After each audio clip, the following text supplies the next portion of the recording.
check, check, check, check, check. Hello, hello,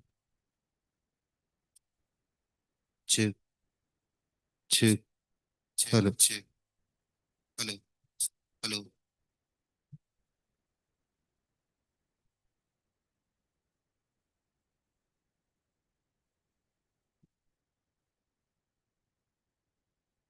hello,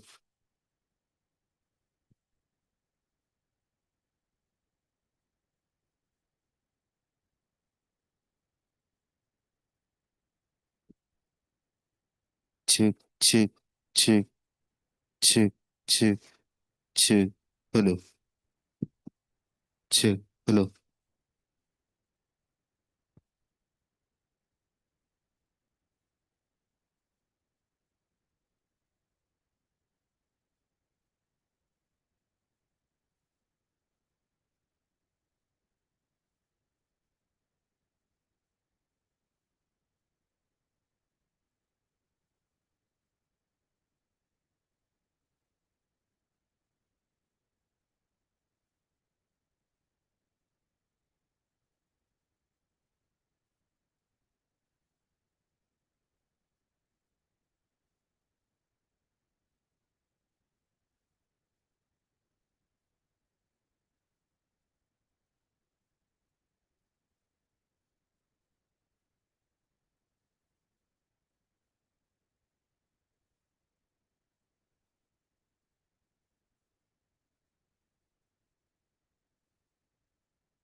Om Amriteshwari Namaha. Requesting all the participants to please come forward and occupy the front seats. Thank you so much, all participants. We are starting the keynote session soon.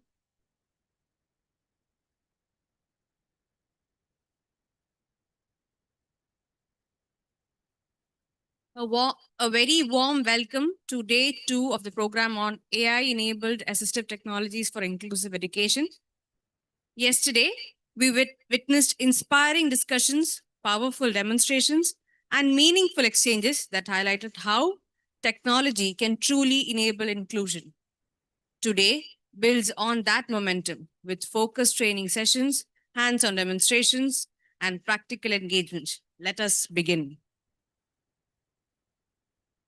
We begin with the keynote address.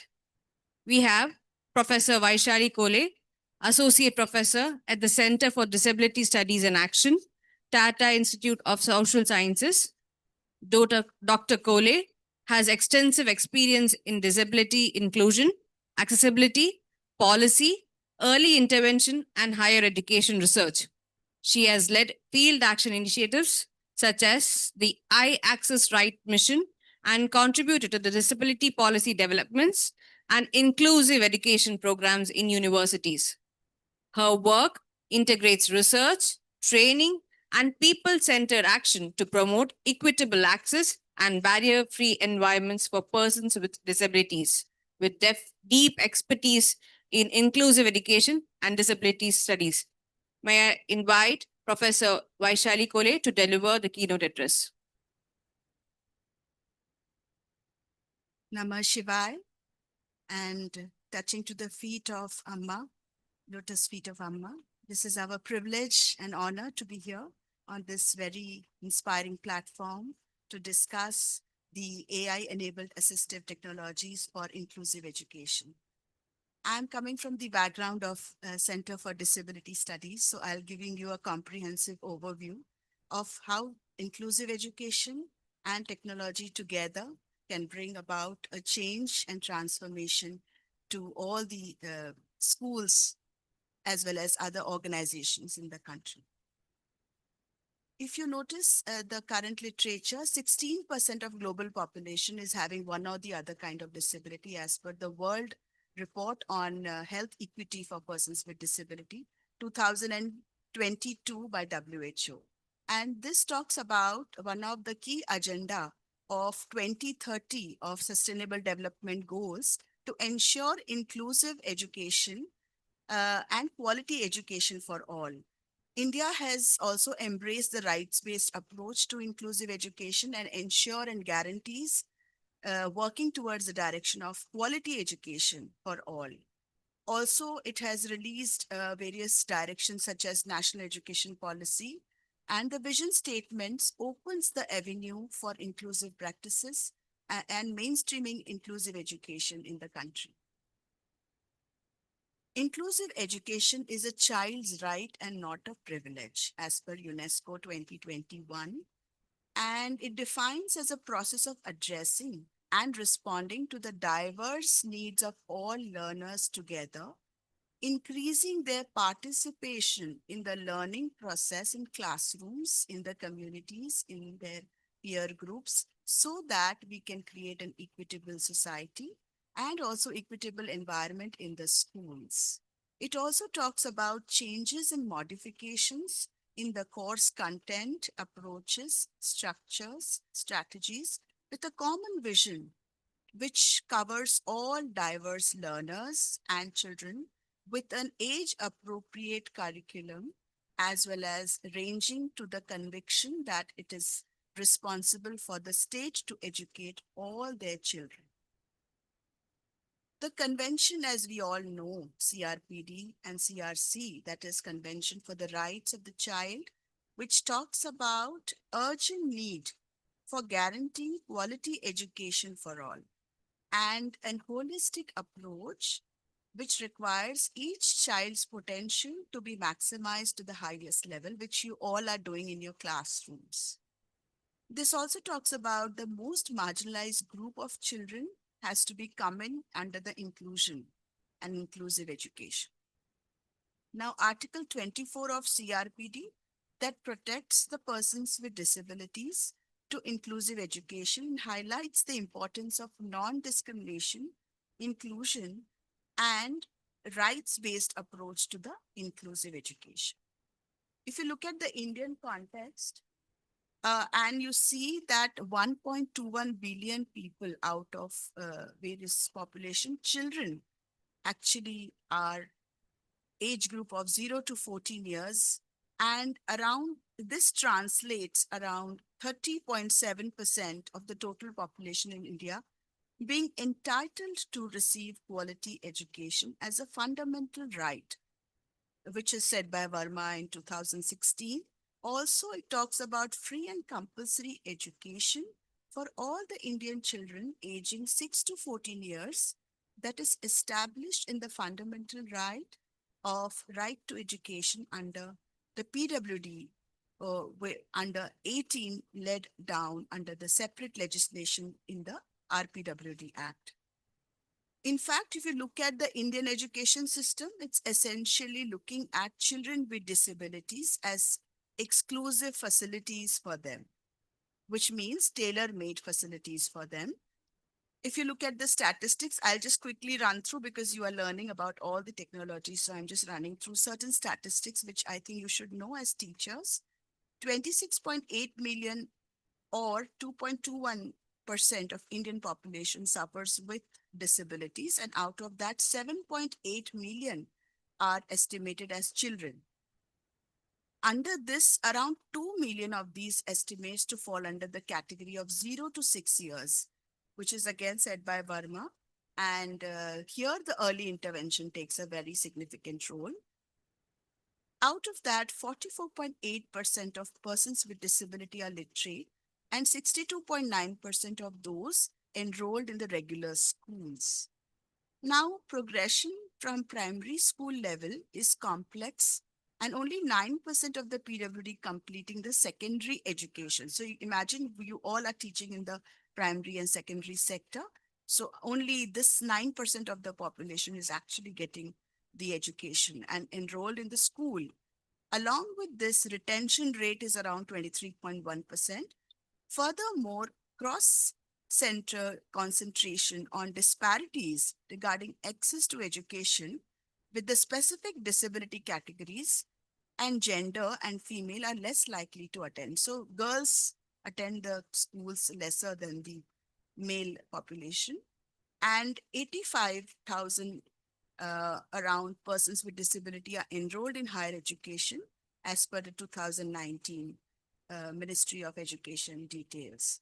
So you can imagine that only 9% of the population is going enrolled in the school.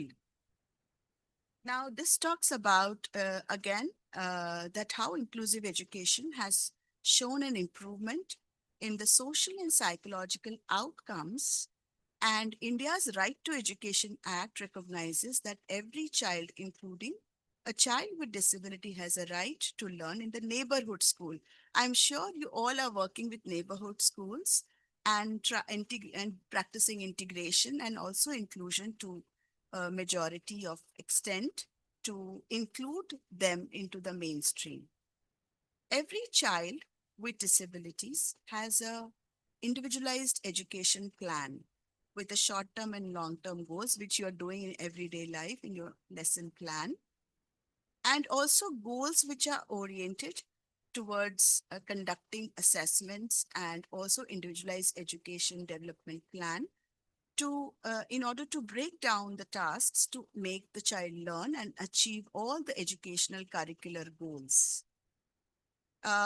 Inclusive education, if you look at the strategies of inclusive education, you will see that the good teaching strategies include three modalities. Largely, they are multisensory modalities, but auditory learning modalities, visual learning modalities, and kinesthetic learning modalities. But in inclusive education, we practice the multisensory modalities to the larger extent. Also, I would like to hear point upon the Gardner's theory of multiple intelligence. I'm sure you must be learning about it, or you have already learned that every individual has 8 intelligences. which means visual spatial. So what do you mean by visual spatial? Meaning, maybe moving your body in the space like a dance, or any kind of activities which you do in terms of preparing a diagrams. Then second is linguistic verbal, that is a verbal language. Logical mathematical, which is a calculative skills. Body kinesthetic, it's again a feeling and interaction with your body and the environment. Musical, which we all know, interpersonal and intrapersonal, as well as naturalistic. So these are the 8 kind of intelligences which there in every individual. So how you can tap all these intelligence in our child with disabilities under inclusive education. NEP has a vision statement, which we all know. There are gaps in the NEP. And what it says that how do we strengthen the recommendations of the existing policies under the RPWD Act and NEP? So it tries to give unique spin in terms of new reforms and propositions like module making by NIOS, like assessment mechanism like Parak and other interventions which are boosting inclusive education in the country. But we require AI technology to be enabled in order to boost the overall comprehensive learning of every child. Also, NEP talks about the lack of accessibility. So here we play a very significant role in terms of AI technology-based education, which will be a boon for all the children with disabilities. If you look at the universal design, I think this is our favorite subject. All the teachers are learning the universal design principles and modifying their curriculum as per the various principles of universal design. So 5 critical approaches to the inclusive education and universal design, which is inclusive school policy, inclusive infrastructure. I think you all are working towards making your schools inclusive and inclusive curriculum, which you are here for that in terms of working towards your curriculum and making it more technology based and enabling through various applications. Inclusive teaching methods and inclusive evaluation methods. So all these I'm sure you are practicing in your curriculum development programs and also your day-to-day teaching and lesson plans. Here, your lesson plans has to be adapted with assistive and technology and accessible technologies. And these are the advantage to reduce the stigma around the child, and you make the child more confident and independent through using various kinds of technologies. So what are they? So fostering the inclusive education AI-based assistive technologies are largely this, NLP and speech recognition technologies. They also involves machine learning, which we heard about so many kinds of applications which are presented and very inspiring to see various kinds of speech to text and text to speech, which is very, very useful for reading and writing for as a natural reader. AI screen readers, which we all know, JAWS and NVDA. Also, intelligent tutor systems, which I was just talking to one of, a colleague here, and they have developed various kinds of applications for the deaf education and how they are learning and, developing various kinds of AI-based technology and AI-based mechanisms to foster their inclusivity and learning in day-to-day life. Then various kind of predictive analytics for early intervention, AI powered note taking and transcription, which is live caption. So whatever I'm speaking, it's there already on the screen. But if a deaf person cannot understand, you have to real time conversation. Transcription has to be provided. Tools for cognitive support and for immersive reader. Math solver, I think this is a very, very fundamental problem which you all are facing in terms of teaching them maths and especially, secondary education. Empowering, yesterday we heard about O Lab. So I'm sure all these kind of applications will really help you. And also students with disability to access the learning material and participate fully.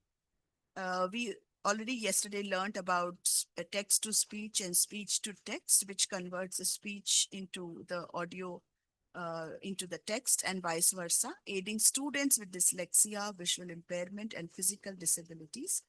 AI-powered screen readers, enhancing traditional screen readers to allow them to hear the sounds, and so that it will be helping them to convert the complex digital messages into the speech. Then word prediction and grammar tools. I think we all use those tools. Also, immersive reader, which is a Microsoft tool using AI for text to speech and line focus with visual aids to improve reading comprehension. Also, intelligent tutoring systems which adapt lessons and offer personal feedback like intelligent tutor. Smart content digital organizer also helps to create various kinds of tools to organize their, in terms of helping them for memory and focus in the classroom. Math solvers is also an AI tool, which is a Microsoft math solver, break down the problem into smaller solutions and multiple solution methods, helping the students with the maths difficulties. Also, there's something, the real-time captioning, transcription is very, very significant. I think it is also significant to all of us also while using and doing the Zoom classrooms and Google Meets.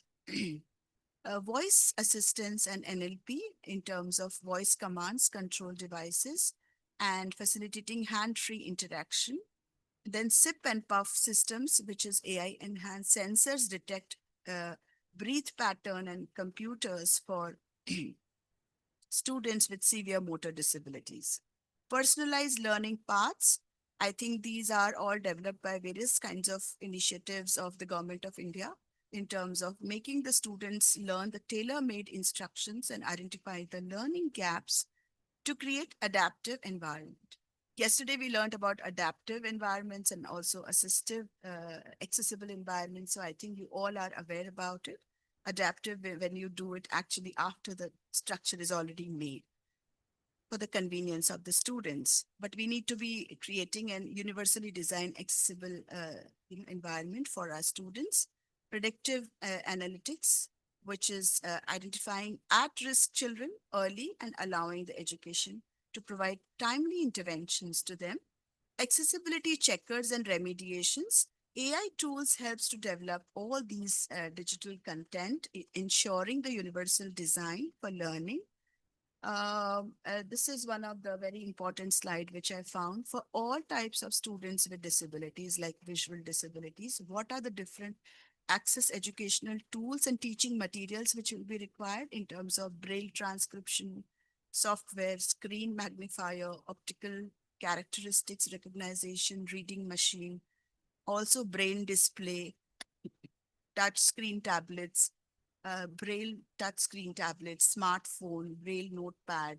So I think all these technologies you all are aware about, but I'm just highlighting.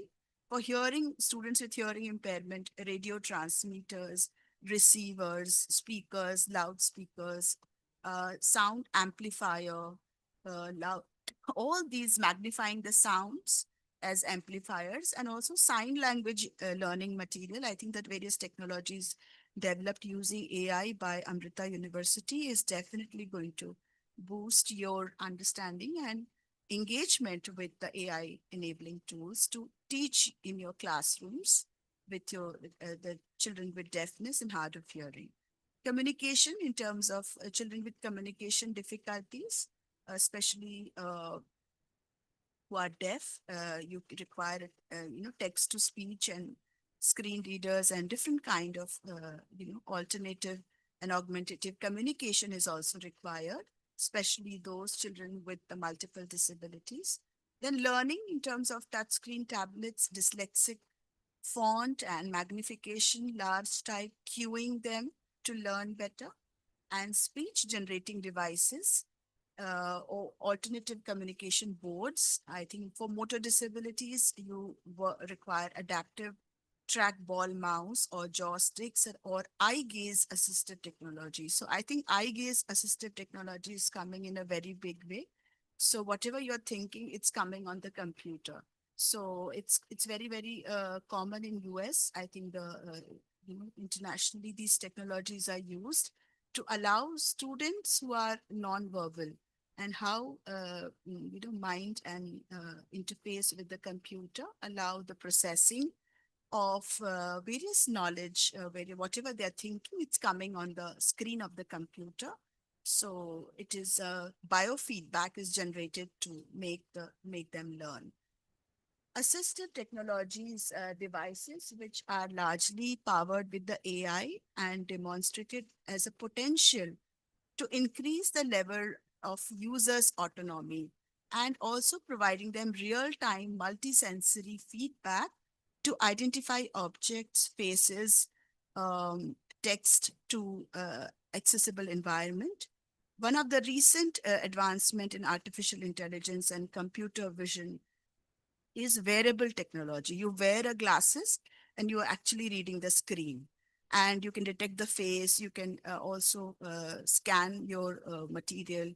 You can also detect the dangers outside, and also it will help you to also independently navigating in your home, in your house, or maybe familiar environments. And now usually Jyoti and different other technologies are there, but in US and Harvard University, one of the professor, Munir Khan, has developed a wearable technology, and he'll be coming, inaugurating this in India very soon. And he has used a technology which is not open access, which is for protecting all the personal information and data of the students or individuals, whoever is using it. So I think that is one of the challenge, how to, maintain the privacy of the information of students. So if you want more information about it, you can read our TIS Journal on Disability Studies and Research, December issue, and which is available on the open source. Then also traditional assistive technologies are there in terms of conventional assistive technology used to support the visually impaired and mainly detecting objects and reading aids to them. But these are very, very basic ones.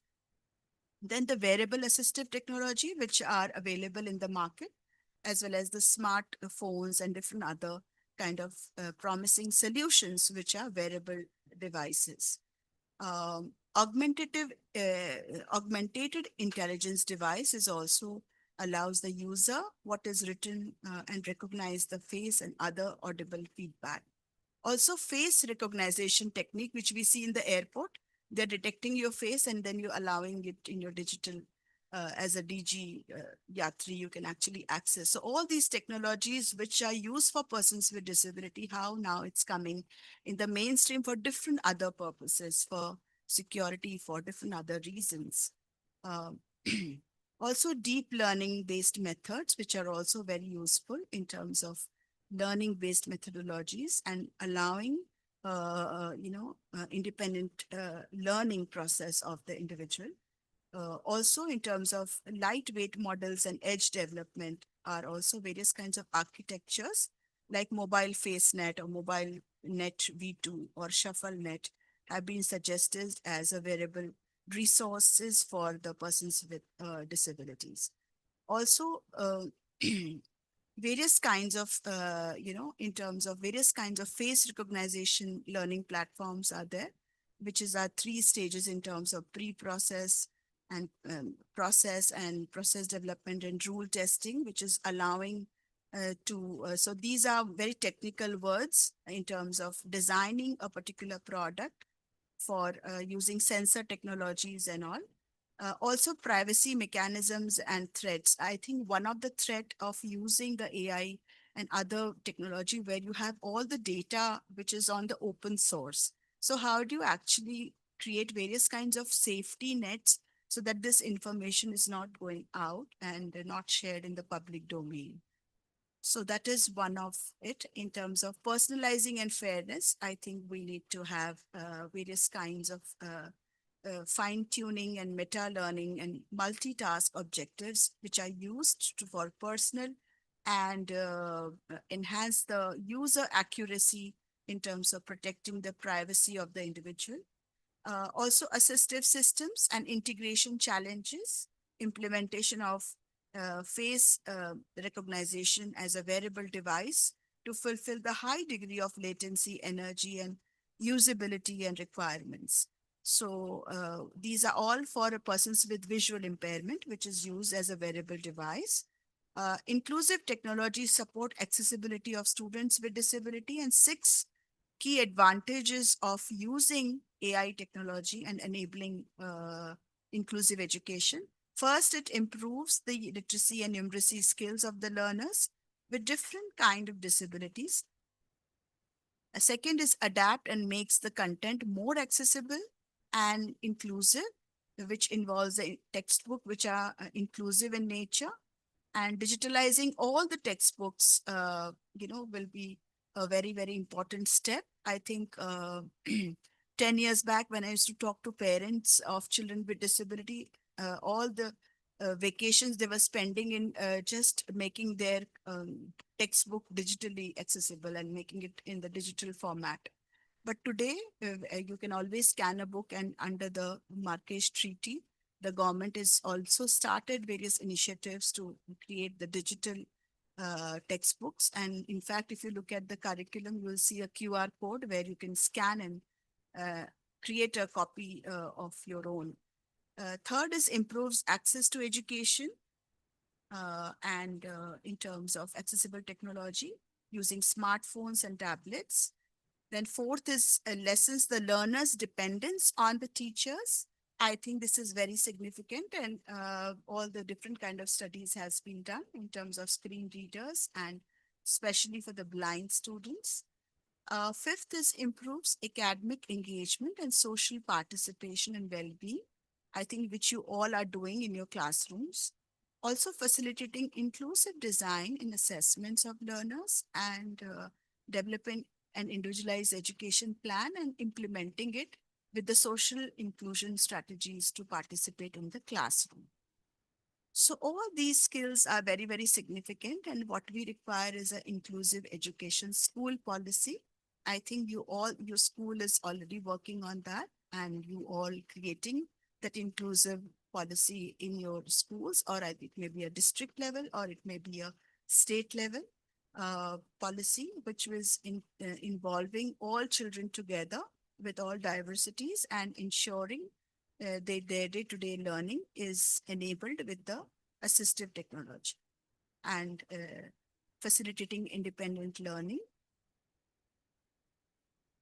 Inclusive infrastructure, and I think there is a government of India which is already guideline has already come up, and the gazetted note, especially for colleges and higher education.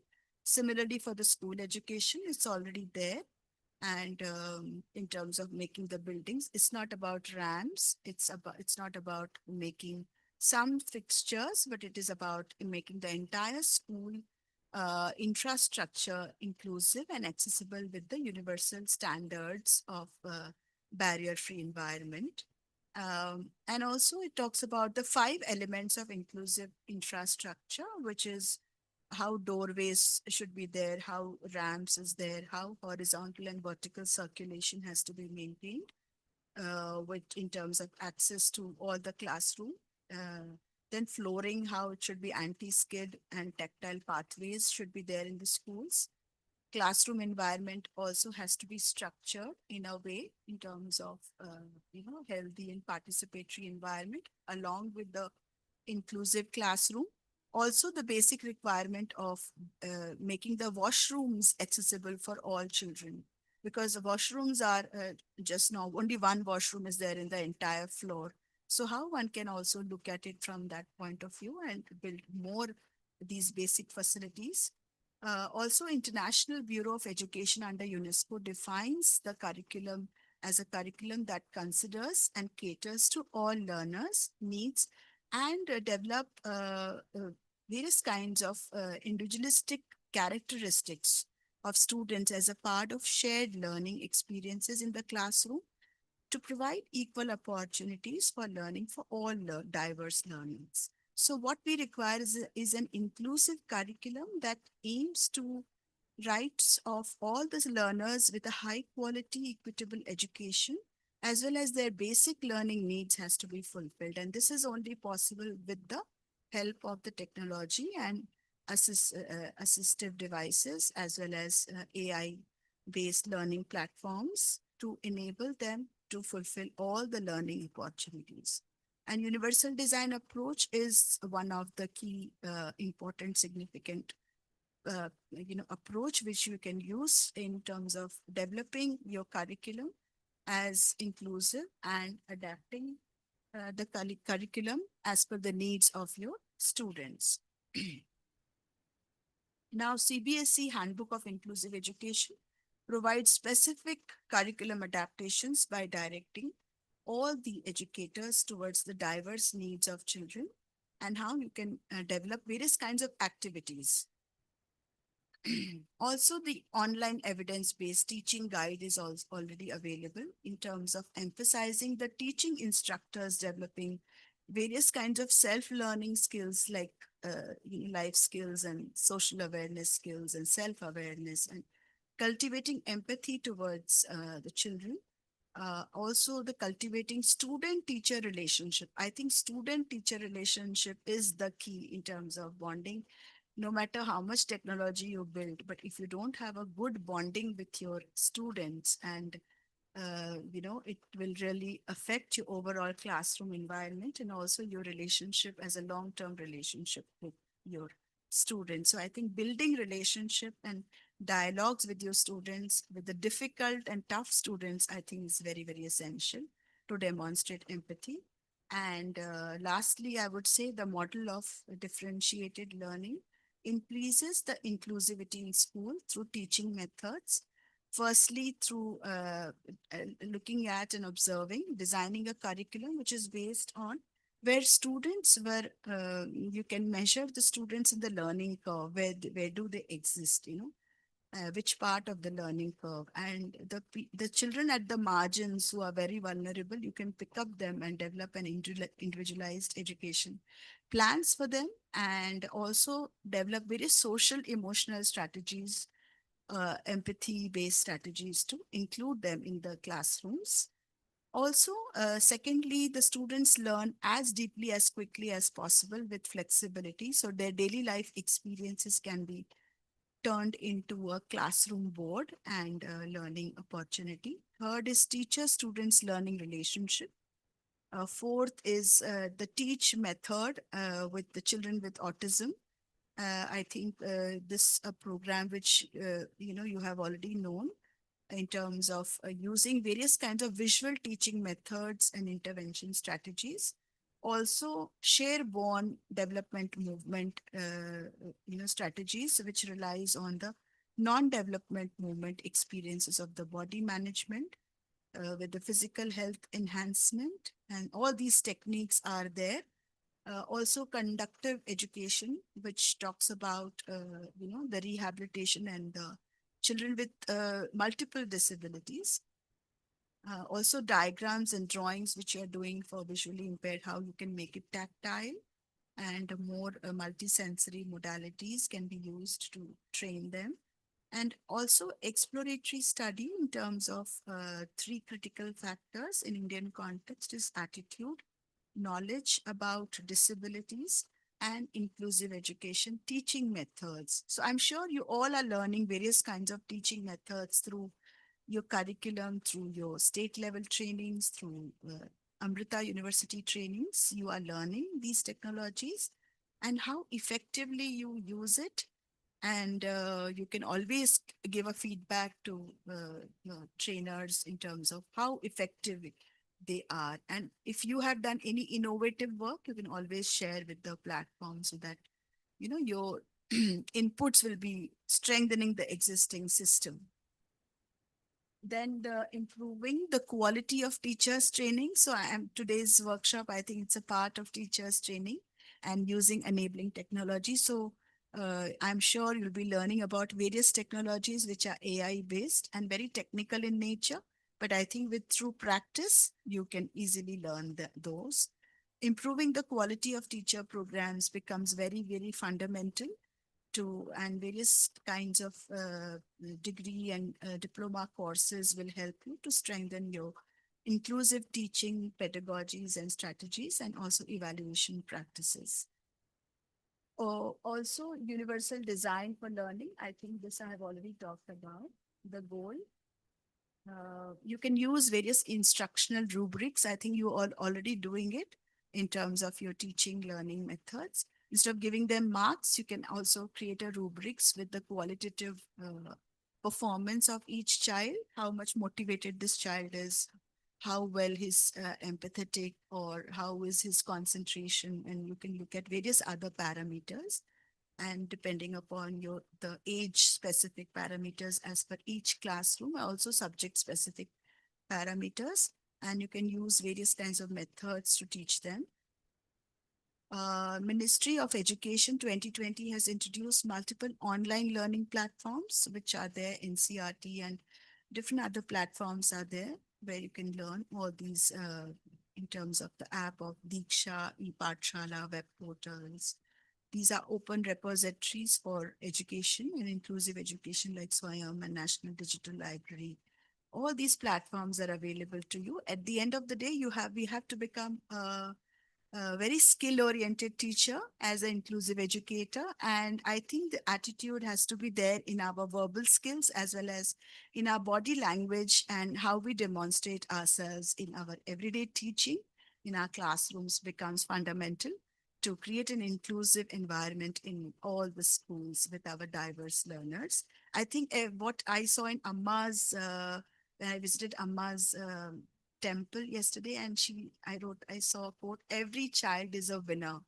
So I think this quote was so inspiring, where you actually allow every child to be a winner. And I think that is the purpose of inclusive education.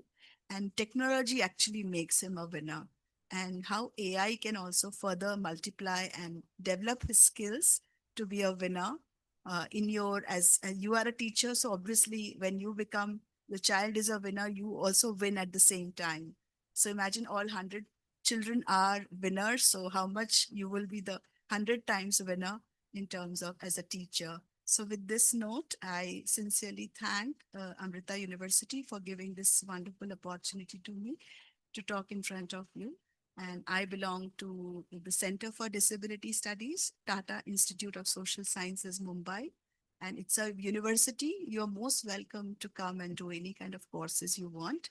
We also have inclusive education courses, elementary education courses, and also courses on assistive technology. So very, very much thank you to Amma and also Professor Prema and Professor Raghu. I'm sincerely thankful to all of them and all of you for patient listening. Thank you. Thank you, Professor, for those insightful reflections that have grounded today's session in inclusive pedagogy and practice. Thank you so much, ma'am.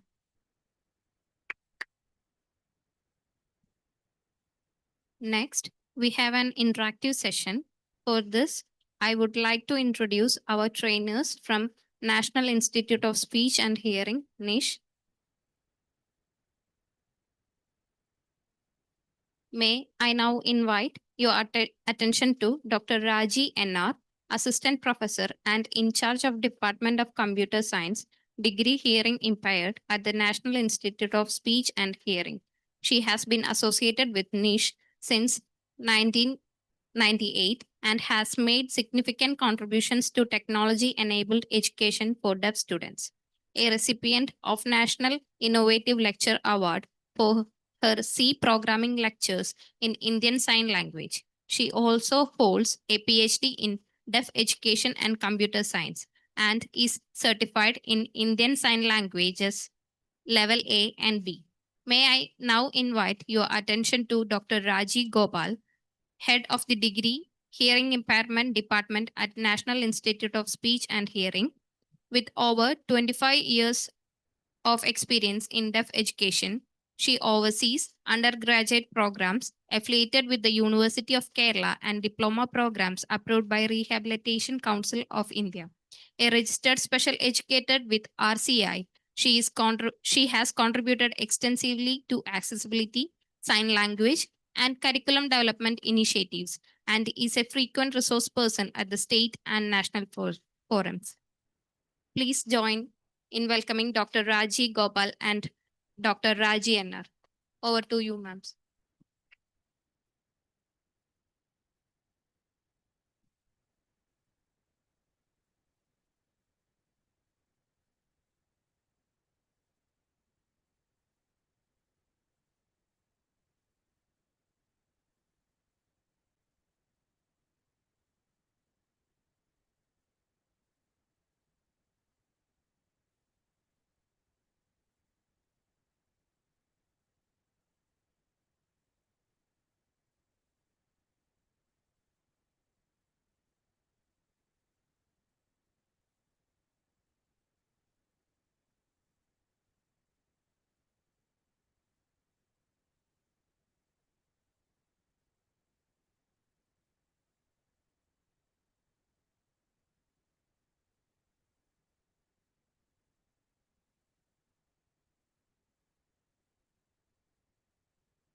Good morning, everyone.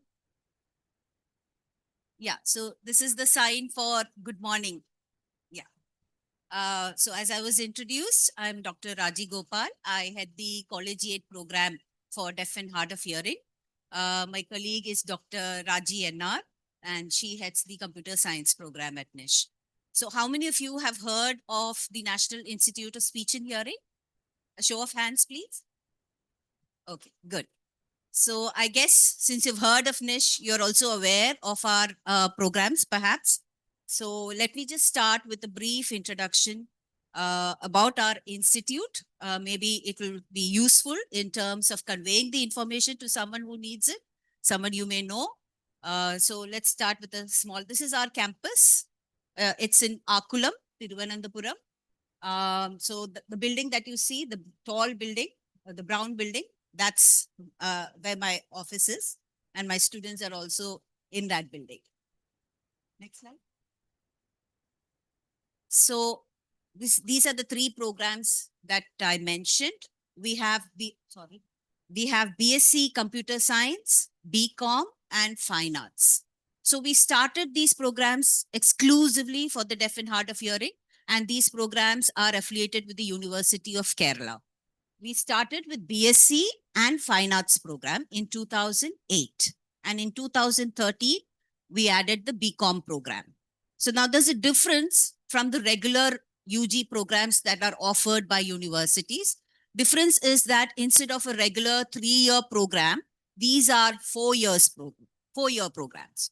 Okay. So why 4 years? The first year is called the preparatory year, where we are preparing students who are admitted to NISH, deaf students, to what do you say? To maybe give them, not maybe, actually do that, give them training in English, math, and sign language. We have students coming from all over India, north, south, east, west, and we've also students coming from Nepal and this year Bangladesh.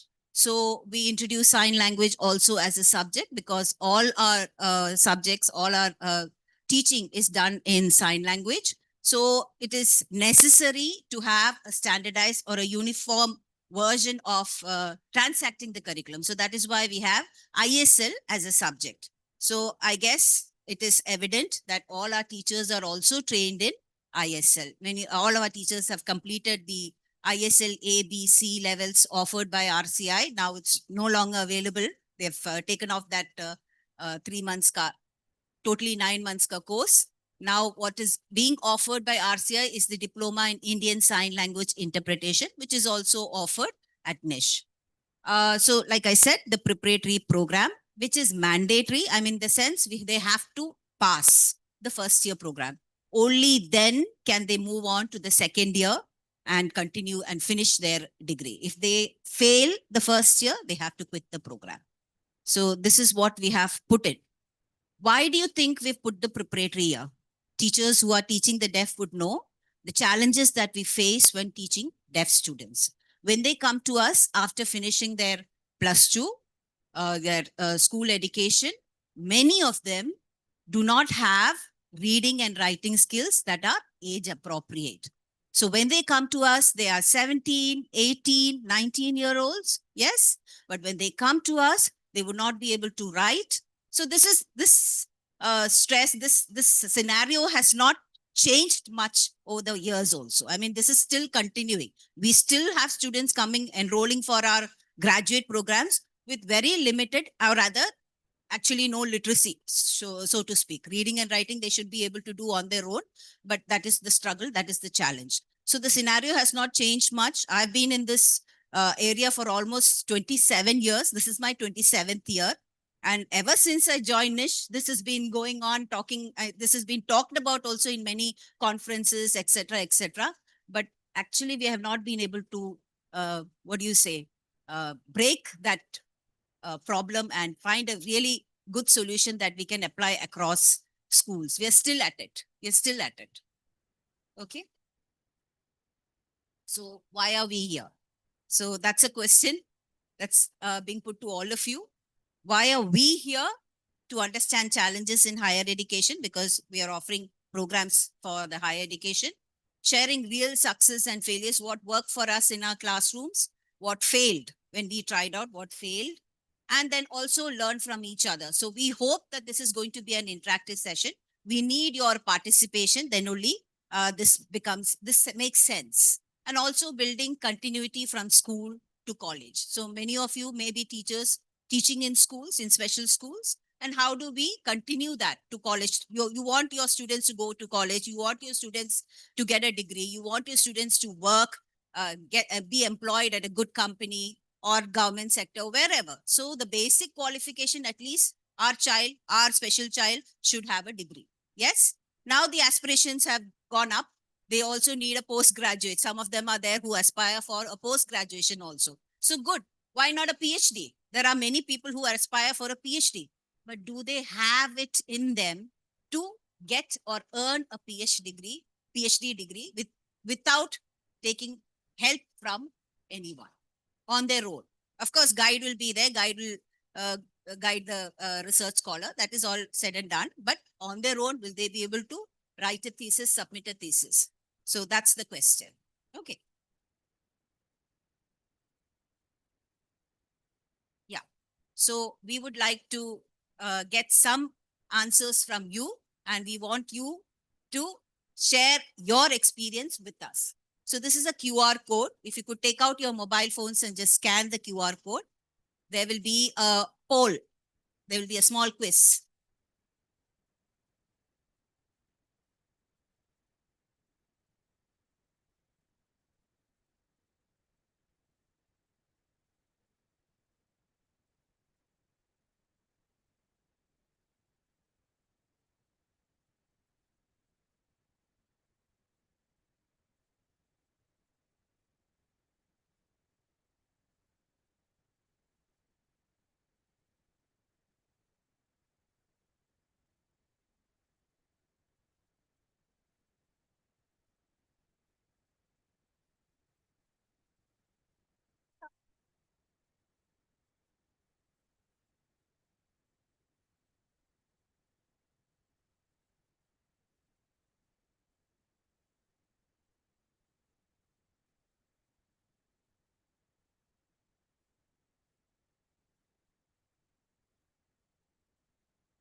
There's probably a limit to how many can scan. Some may not be able to.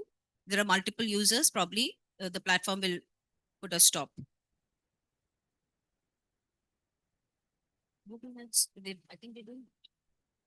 I hope you're scanning through Google Lens. Yes? You got the portal open? Very good. Okay. Thank you.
Okay. So how many of you are familiar with this platform? How many of you use it in education? Okay. A few hands. Good. It's called Kahoot. It's a free platform, but of course now they have put some restrictions on this platform. Earlier, we could ask the whole class to join. Okay. But now they have limited the number of users because it's not now so free. So they have made it payable. So you have to pay in order to enroll all your students on this platform. So now only limited number of students can join this. Earlier it was free, right? Yeah. So usually this platform is used to use as a summary for a lesson. You have taught something, you have done a lecture, and then you want your students, you want to recap what you have taught. So this is a good tool that can be used. You will see it in action right now. So as soon as Dr. Raji opens the portal, we will know how many of you have logged in, and then some questions are coming your way. So please be patient. Yeah, it's loading.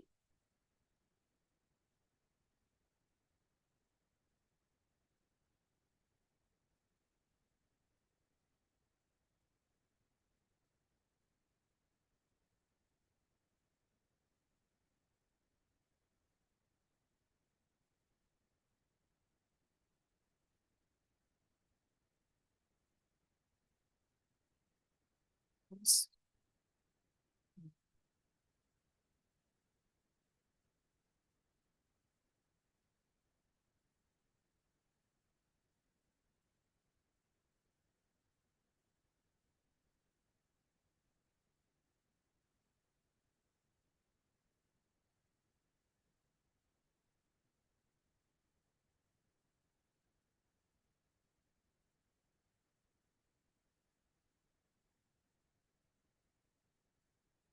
Okay, you will have to use this pin 813961.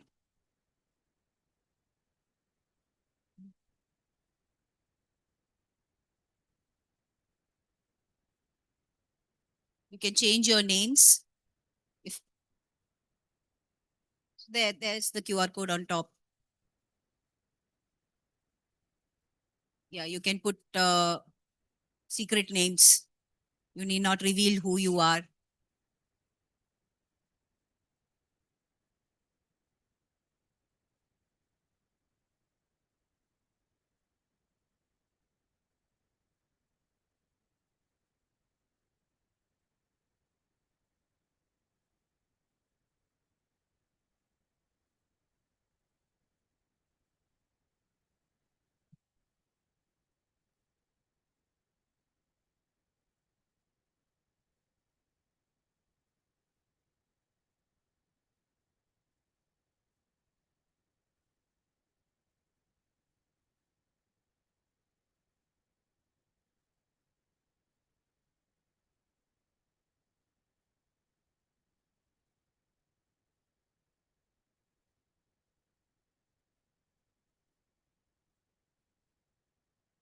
Pin number is on top. 813961. Or there's a QR code also. Okay. So you should be able to log in using the pin.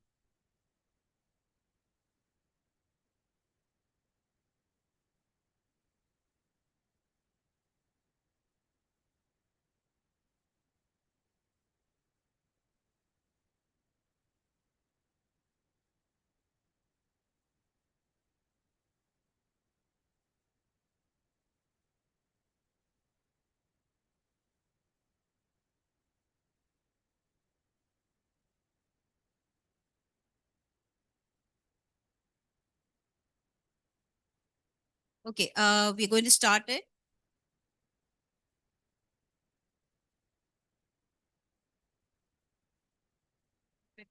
Yeah. Ready to go? Shall we start? Okay.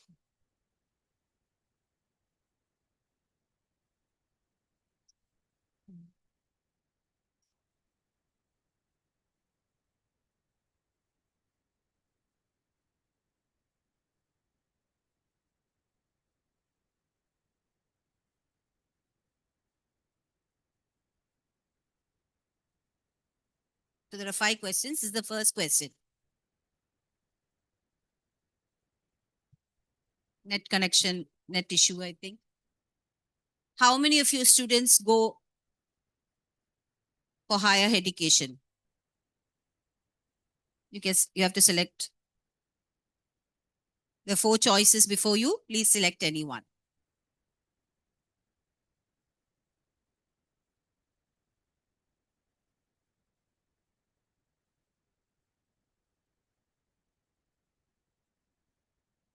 So below 25%, 17 of you have voted below 25%. 2 of you have voted between 25 and 50%. Above 75%, four of you have voted. And 6 of you have voted between 50 and 75%. But majority have voted below 25%. That is the real picture. Not many go for higher education. Why? Why do you think so? Why do you think people, or rather it is below 25% students who are not able to go for higher education? What could be the reason? I didn't get you. External help is required. Okay. There are no right or wrong answers here. Okay. So Bindas, say you please go ahead and tell whatever comes to your mind. Okay. In their nearby home, wherever they are staying. Okay. So there are no colleges available, accessible colleges. Okay. Okay. So there are quite a few reasons as to why many of our students don't go for higher education.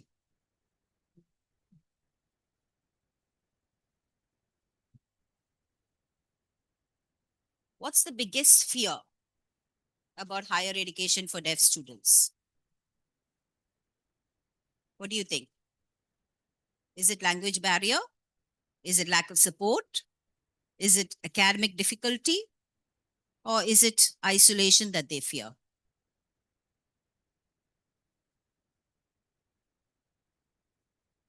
There are multiple choices. I know there'll be multiple answers also, but this platform gives us only 4 choices. Sorry. So we had to limit it to 4. I'm sure there are many other reasons. Yeah. So the biggest fear also, in our opinion, is language barrier. Yes, because there are plenty of colleges, but none of them that can teach the deaf students in their language, which is sign language. Okay. All these factors are interrelated, of course. Do parents encourage higher education? How many parents actually want their students to go to college? Yes, no. This is a reality check, okay? Because we know parents that are not, I mean, they're happy with school education and they'll put them somewhere for work or etc. Let them bring income to the family. We need the income, additional income, etc. So school ho gaya, then let's let them, add to bring income to the family. So we know some parents are there like that also. So this is a reality check for all of us. Okay, this is quite heartening. 29 of you have said, yes, parents do encourage higher education, but then 9 of you have said no. So that's also, something that we need to think upon, reflect upon. There are parents who do not want their children to pursue higher education for whatever reasons. Could be a financial issue. It could be whatever the situation is there at their home. So it could be many issues, but there are parents that do not encourage higher education or do not want their child to pursue higher education for whatever reasons. Next question. What English or language ability do your students typically have at grade 12? Can understand simple written texts and write short basic sentences? Can read paragraphs and answer direct questions but struggles with texts? Can read and write independently with some language errors? Can manage academic level reading and writing comparable to hearing peers? So yes, many of you again, 17, I'm very much curious to know the 4 that voted can manage academic level reading and writing comparable to hearing peers. Now I'm going to ask those 4 to raise their hands. I'm very curious. I want to know. I want to meet those participants also, because after the conference, I would like to talk to them. Can manage academic level reading and writing comparable to hearing peers. Peers is really a remarkable achievement. If your students can do that, hats off. Okay, so definitely we should have a talk. Right, next. Which skill is weakest when students leave school? Reading, writing, conceptual understanding, self-learning, emotional readiness. Like I said, there is no right or wrong here. What do you feel? This is your opinion.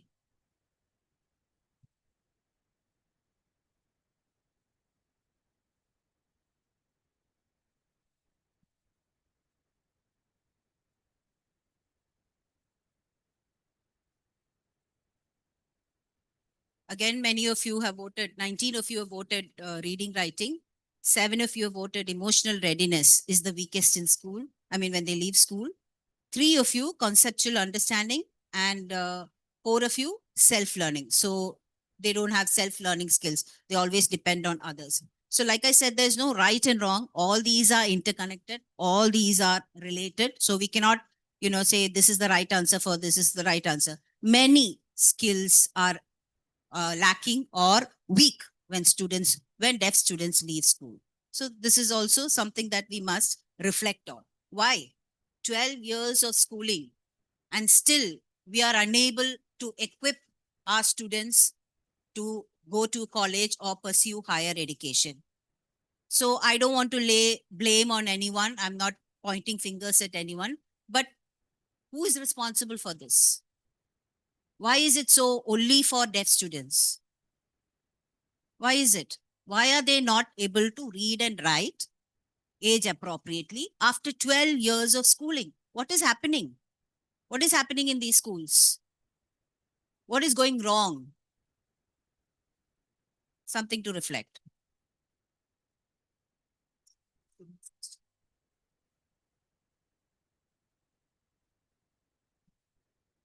Okay, so that was the last question. Like I said, no right or wrong.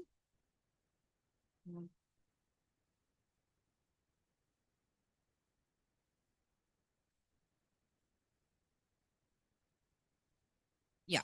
So we are going to discuss the poll results.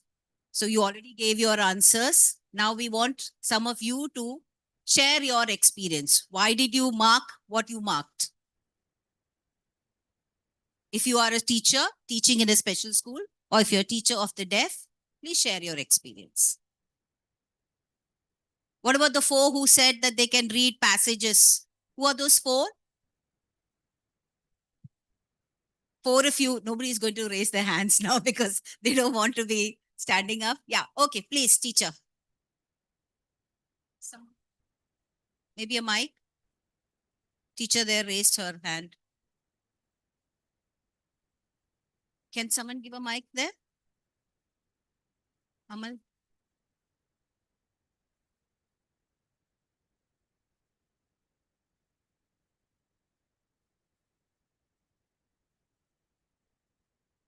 There.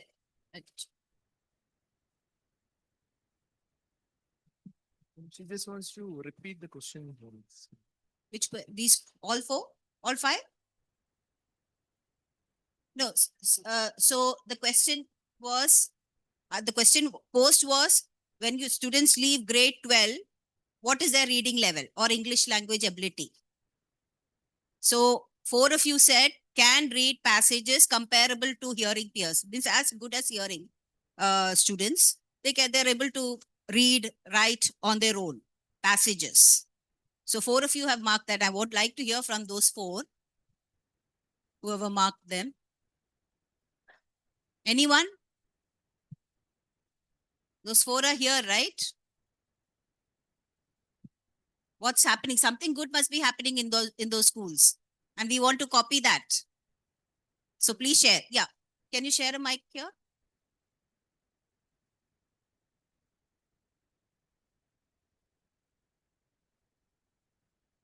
blue shirt. So you can sit and talk, no problem.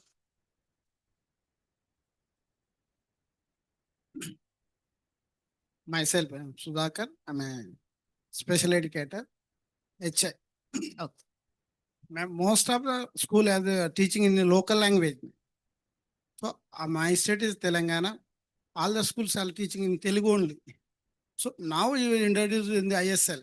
So that now the students also learning the in English and communicate easily. Before, whatever local, just like a language, Saiga, gestures, Just like a Saiga, Telugu. okay. Well, whatever local using the words and whatever understanding the level, though that's why students are understanding the basic only. Okay. Most of the people, our Telugu words is 56 I didn't get you. words. Varnamala is English is 26 words na. Acha, okay. Telugu. Telugu alphabet. 56. Right. It's the Okay, most yeah. difficult. That's why. Okay. Some say Malayalam is the most difficult. Yeah. Okay, thank you. Thank you. Anyone else?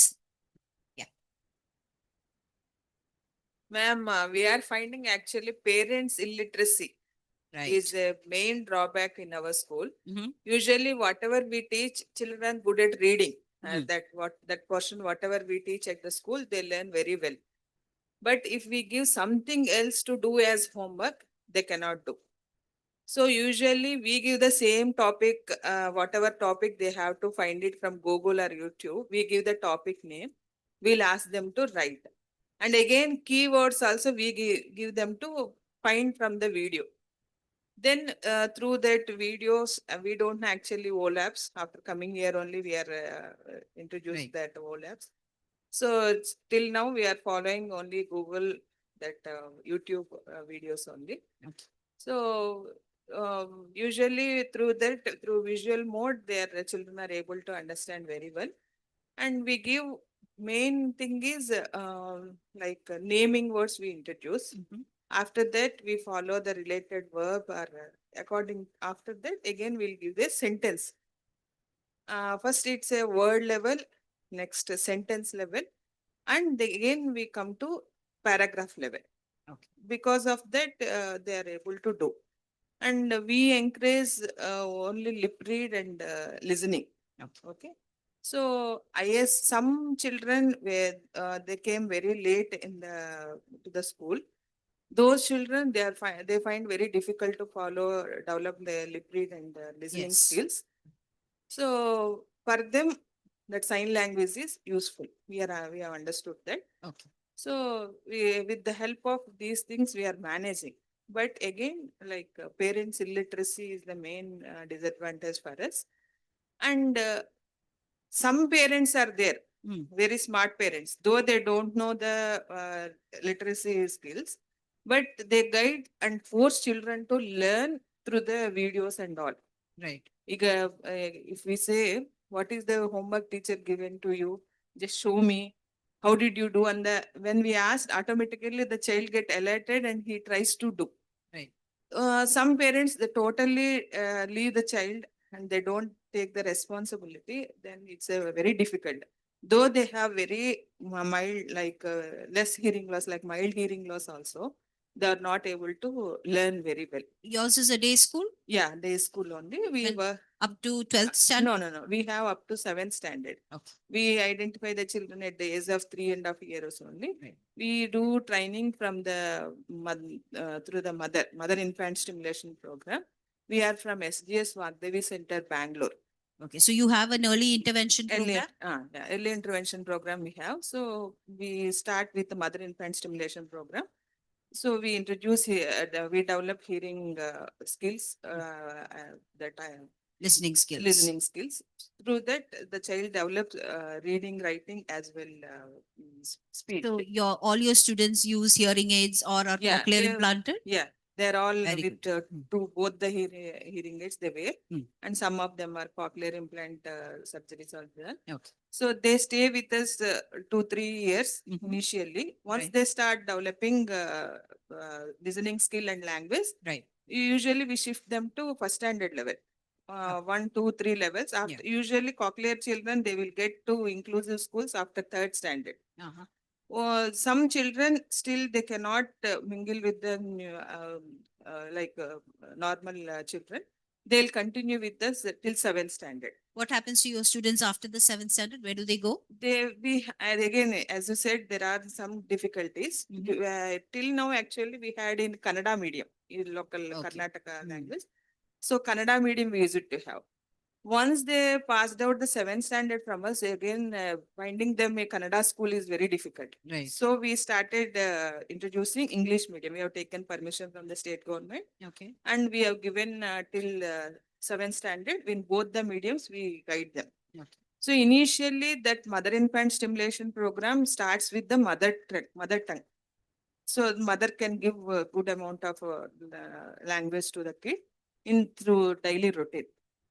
So once they start and we start English as a subject, we introduce them. After getting into 1, 2, 3 years, again we'll start the first standard in we start English medium syllabus only. Okay. Till seventh standard, our children.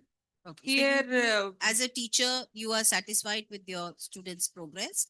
They yeah, are of course. doing- Again, we are our children are good at learn both the languages at one particular point. Usually, though they have language exemption, Mhm. in the early ages we introduce the mother tongue, and later on English is introduced, and we follow the textbook reading and writing. So they develop both the skills, and we don't leave the mother tongue. Though we Yeah, have the got it, exemption, we got don't it. leave it. Yeah. We continue with that. Good. So they are good at all the academics. Right. Okay. So that's good to hear.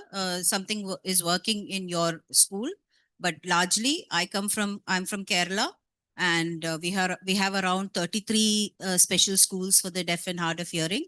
Like I said, we have students from these special schools. We have students from north, south, east, west, and also, like I said, from outside India also. And largely, the students that come to us, I would say more than 90% are unable to read and write at their age level. So, be it English or be it their regional language also, they are unable to read, comprehend, write what we would expect a student joining college to do. A hearing student, you would expect all these things, but those areas are still gray. As far as students that come to niche. So, okay, something is working in your school. 1 minute, ma'am. Yeah. Just want to add one more thing. Our director, Shanta Radhakrishna, she is a speech language pathologist. She developed one cue speech in both English and Kannada.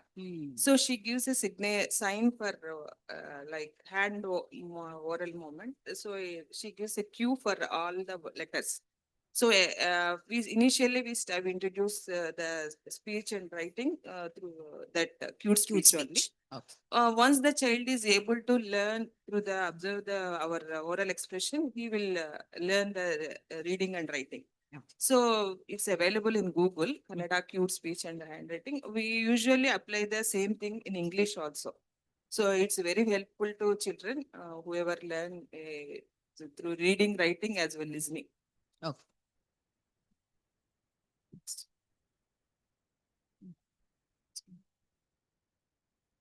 So now we'll go on to challenges in higher education, the challenges that we face as an institute, as a collegiate education program. So, like we discussed in the poll, academic reading, of course, we cannot prescribe text for the students, or rather, even if we prescribe text, the students find it difficult to read that kind of reading expected of maybe a computer science program student or commerce or fine arts. So even when we have library hours, we find many of the students do not like going to the library because and even our librarian feels that they're wasting their time in the library because they're chatting, they're signing and chatting, not taking up books and actually reading. though we have library hours in their timetable, very little reading happens in the library hour. So that's the true picture at our institute. So academic reading, not so much. Writing, of course, assignments in class, etc., is being done. Whatever is being taught in class, they have to understand. We encourage them to write, but again, we end up having to correct each and every child's written work, and there are a lot of mistakes from the basic level of English. Of course, English is the medium that we use for writing. So there's a lot of errors. It's not an error-free writing passage or answer that we get from the students, or what minimal errors. That's not what's happening. And also understanding lectures. Now you can imagine an abstract program. Computer science is a very abstract program. There are a lot of abstract concepts that we have to convey to the students. We may be able to do it well through sign language. They may be able to understand the concept. Sometimes we struggle because there is no prior knowledge. There is no base for any of the concepts that we would like to teach. But even then, through sign language, we're able to convey the concept. But then understanding may happen. Then, but what about translating that? Unfortunately, our exam systems is such that no exams is taken in sign language. So they have to write. At the end of the day, the exams are all written. All universities do not have a different mode of evaluation or assessment. Everything is written. Everything has to be dotted down, and marks are given for what you write. That's the end of the day. That's the point. So how many marks, how much marks can you give a student who's going to give you what you expect from the answer? If the concept is clear, they may understand, they may sign well, they may answer well. When you ask a question in class, they can give you the right answer. They will sign and tell you what the right answer is. But can you put that down? Can you translate that into written language? So that's the struggle. Understanding lectures. Next. So language and literacy is one of the challenges. Teaching learning mismatch. So again, what are we as teachers expecting our students to be at what level when they come? This is what they should be ready for college. Student readiness is one factor that we have to consider in. Are our students ready for college?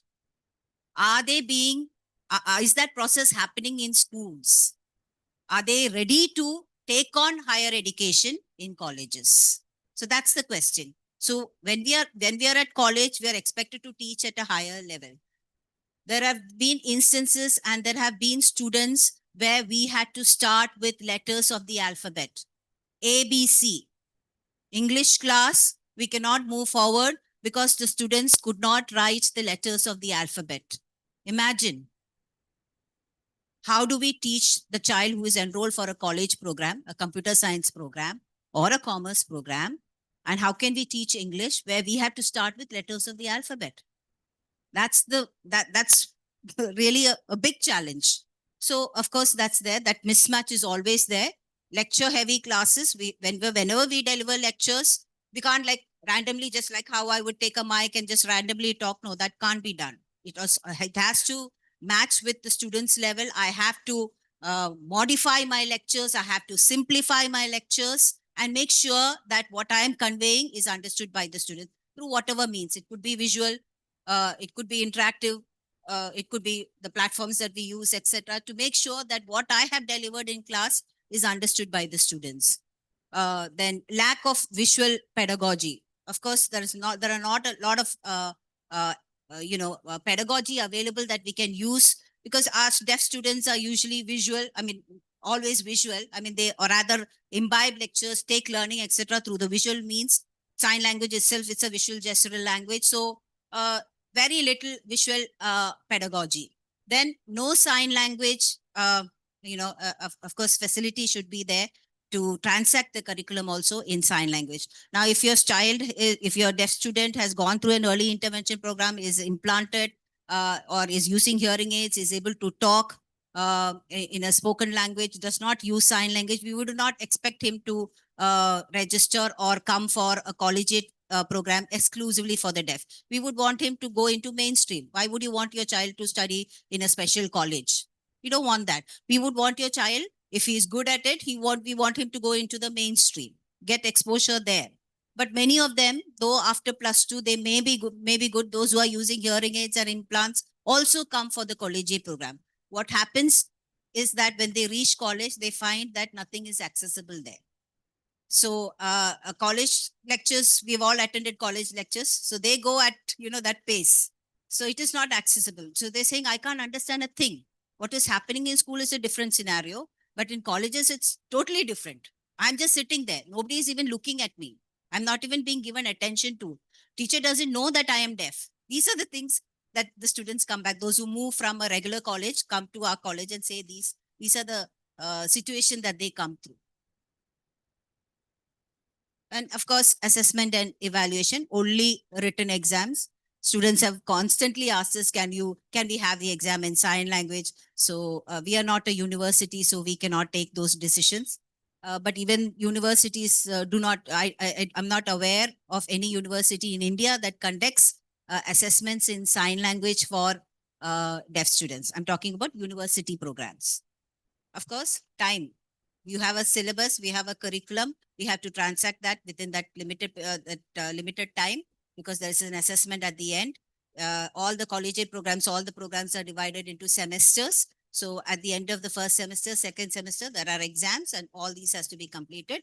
So there is a time pressure. We have to complete everything. If it was a regular college, teacher would say, okay, read up. This is the topic. Do your work. Read up, and could be something like a flipped classroom, or you have to, the students will be given assignment, read up and come, and the teacher may not even teach.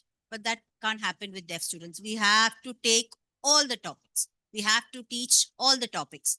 And in a regular semester, there will be holidays, there will be a lot of activities, collegiate activities, etc., which gives us very little time for actual teaching. That's the scenario.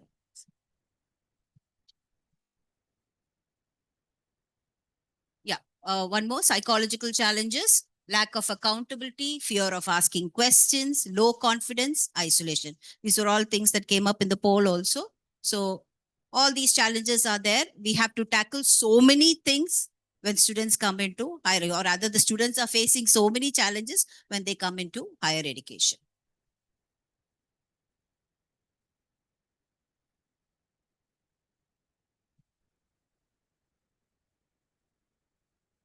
As Raji mentioned, we have a BSc Computer Science program. And one of our alumni is sitting here right in front of me. I'm very proud of him. And our syllabus, I will talk about our syllabus first.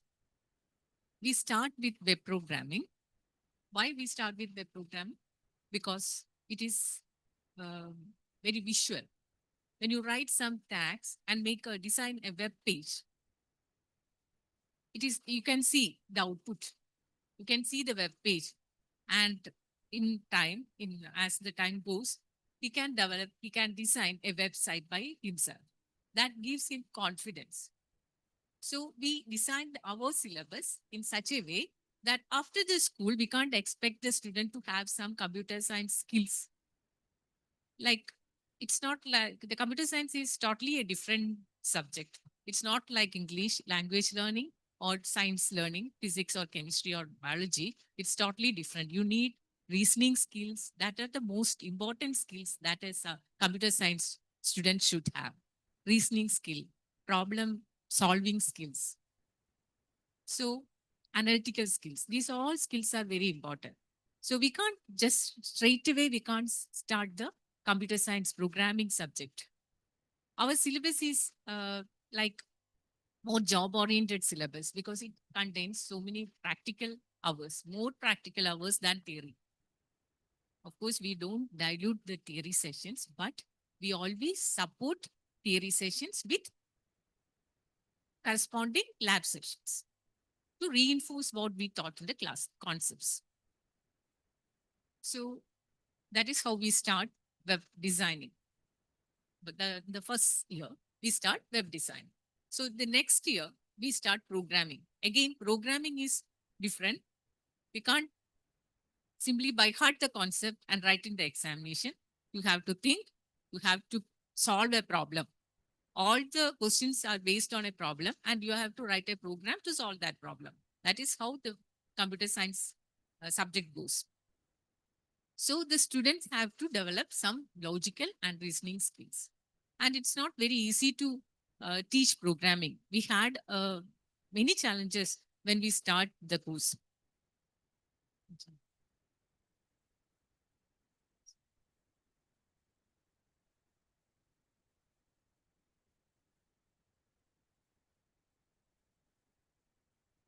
So what we try to do is to introduce programming. We try to animate the memory concepts. So variables are there, values are changing in memory. If these variables are values are stored in memory and that are changing as the program runs. So we try to animate those things in a PowerPoint actually. I will just demonstrate a video.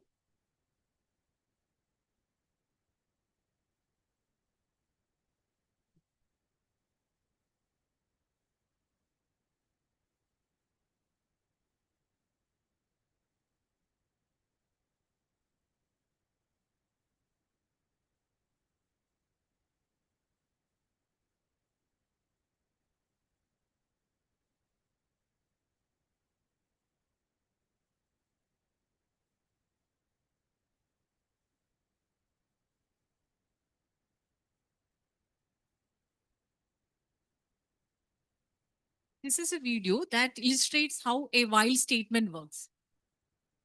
So this is a small program just to demonstrate how this loop works. So we have a memory area and we have an output area. So as the program runs, you can see how what that is. That is a preprocessor statement. Then the program starts with the main program, main function, and then A, it's a variable, and we are showing that A, that variable in the memory. So the first value is 1 and it is also shown there. Then the loop starts. There, that condition is checked, whether the value in A is less than or equal to 3.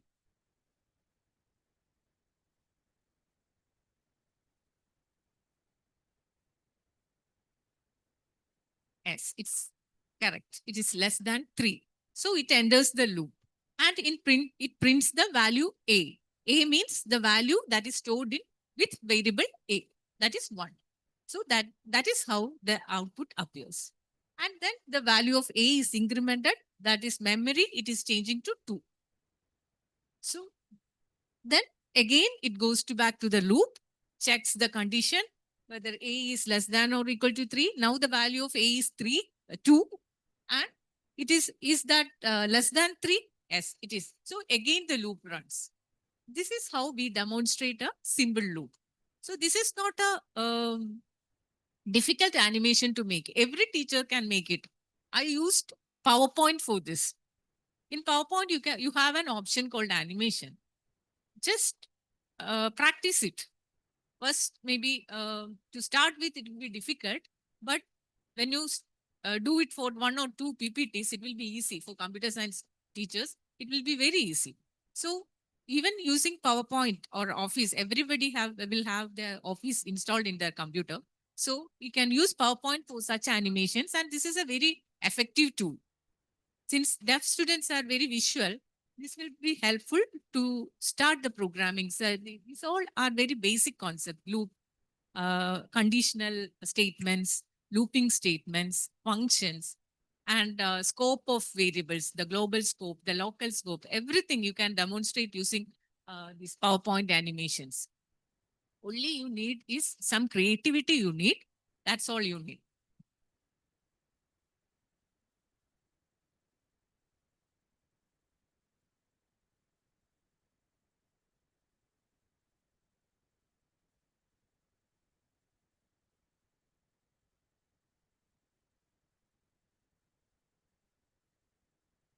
So next method we use is real life examples. I'm sure all of you are using all those methods, but I just want to connect it with how we used it in computer science topics. For example, I told you that the second year we go for the program, we start programming concepts with C. Then we use C++. In the third semester, third year, we start C++. There you have the object-oriented programming concepts. That is that classes, objects, everything. So there we relate real life examples with the computer science concept. For example, class and objects. we will say that this is a class is a student is a class and Ramu is a object, or fruits is a class and orange is an object. So simple concepts, simple examples and difficult concepts. Inheritance. There's a concept called inheritance in OOPS, object-oriented programming. There you have many scope also, the private scope, public scope, protected scope.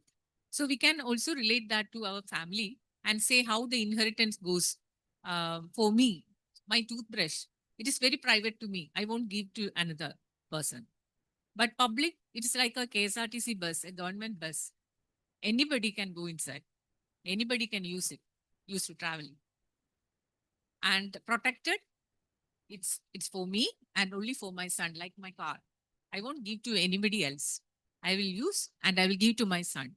So that is how we explain all the concept. Something they already know and something they don't know. So computer science is very so many abstract concepts like that: encapsulation, polymerization, so many things, polymorphism. So many concepts are there. So all these concepts we can relate to the real life examples, and this is very helpful. And projects and seminars. All this semester we have projects, mini projects. This is something they have to do by themselves. There only they are getting a practical experience. I mean, not the lab sessions.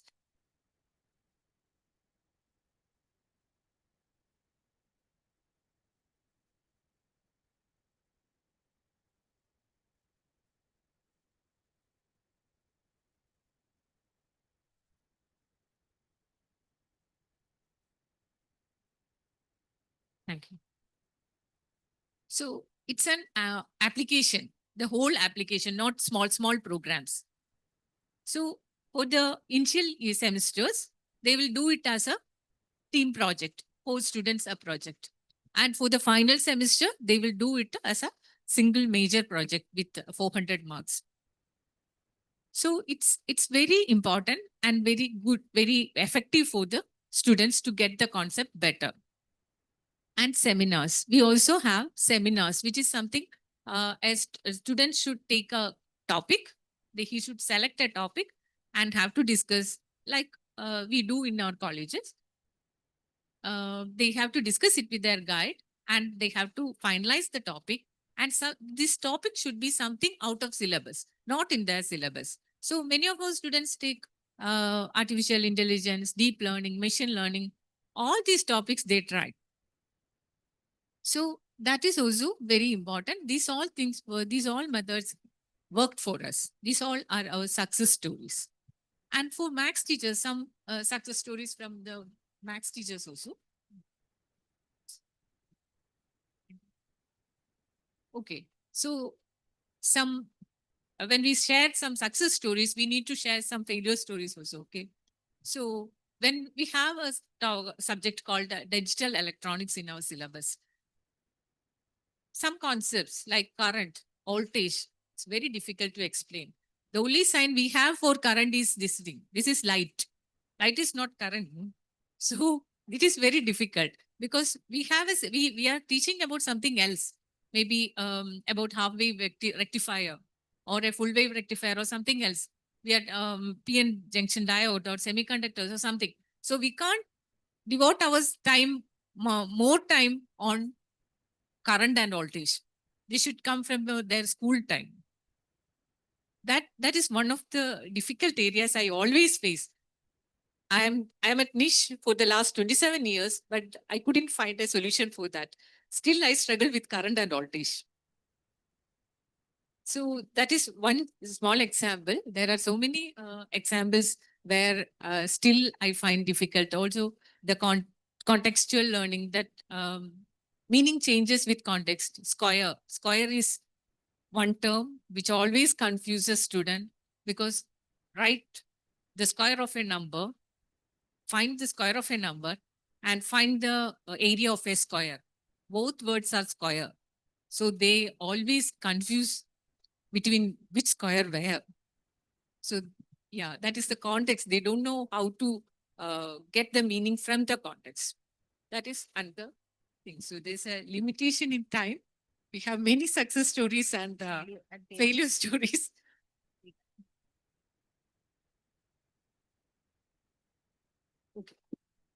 Yeah. So actually, we have many other examples also. We've taken examples from English, math, commerce, and computer science.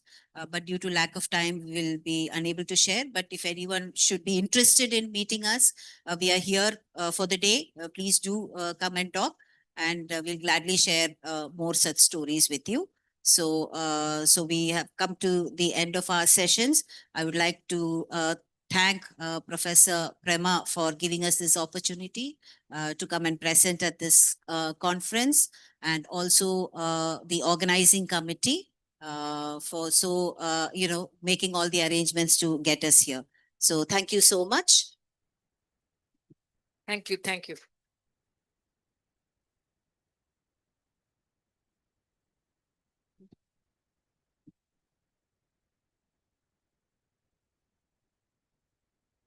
Thank you. Thank you, ma'am. So next we have a photo session. I request all the trainers to be here on the stage and all the participants to go to the lobby front side. You will be directed there and we'll arrange for a photograph session.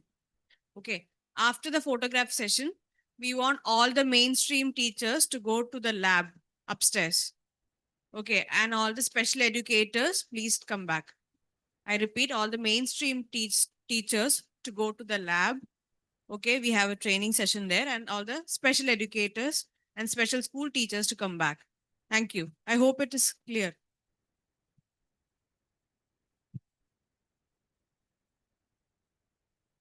Yes.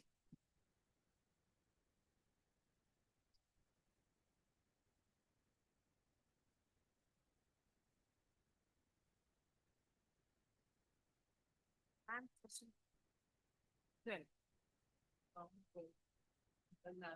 Upstairs.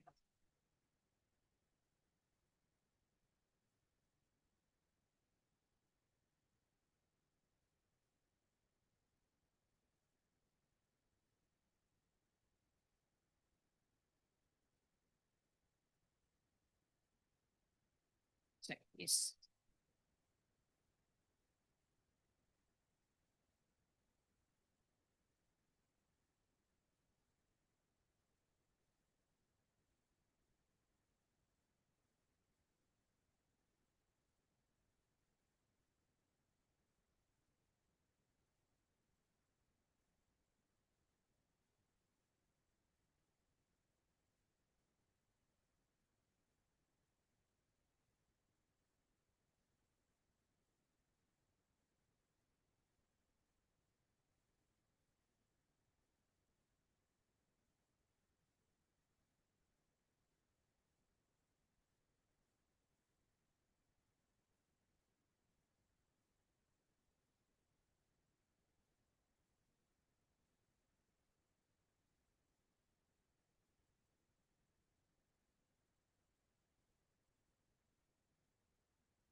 ചേട്ടൻ എവിടെയാ?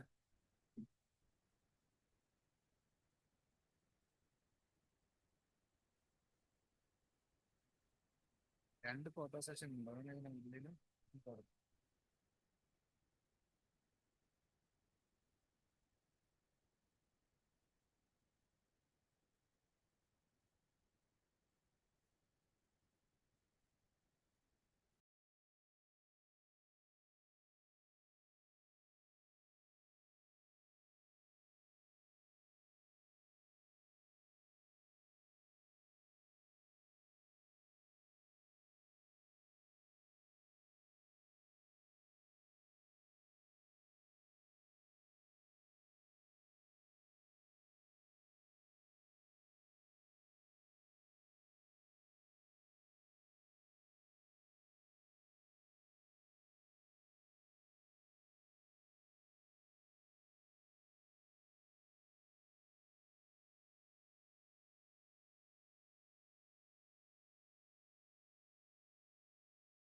you. Please, participants, please move forward. We have very few to occupy the stage hall. Requesting you all to move forward. Thank you.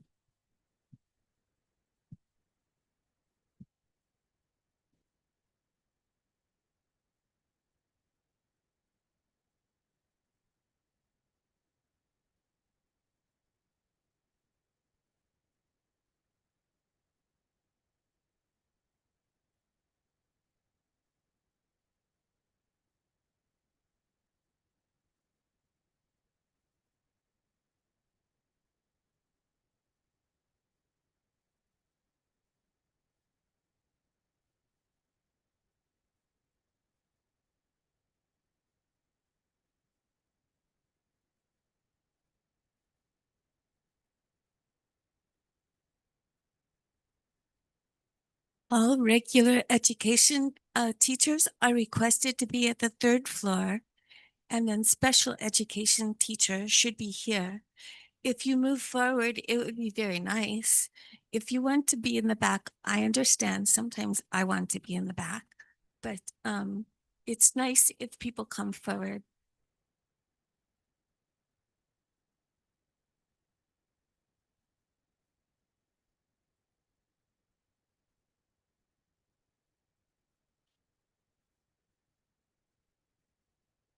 Kalyani ma'am. Kalyani ma'am. Let me just introduce you. Thank you. So we have Miss Catherine Davenport. We call her as Kalyani ma'am, who's a key contributor to inclusive education initiatives and was instrumental in introducing ISL Labs, the latest addition to OLabs, supported by the Ministry of Education, the Ministry of Electronics and Information Technology, and NCRT. ISL Labs addresses a critical gap in mainstreaming Indian Sign Language. She also designed Amrita Learning App, in which Amrita Create reached finalist status for X Prize, where the app was distributed widely in the United States. The app was designed for adults who were non-readers or low-level readers. Some of them spoke no English.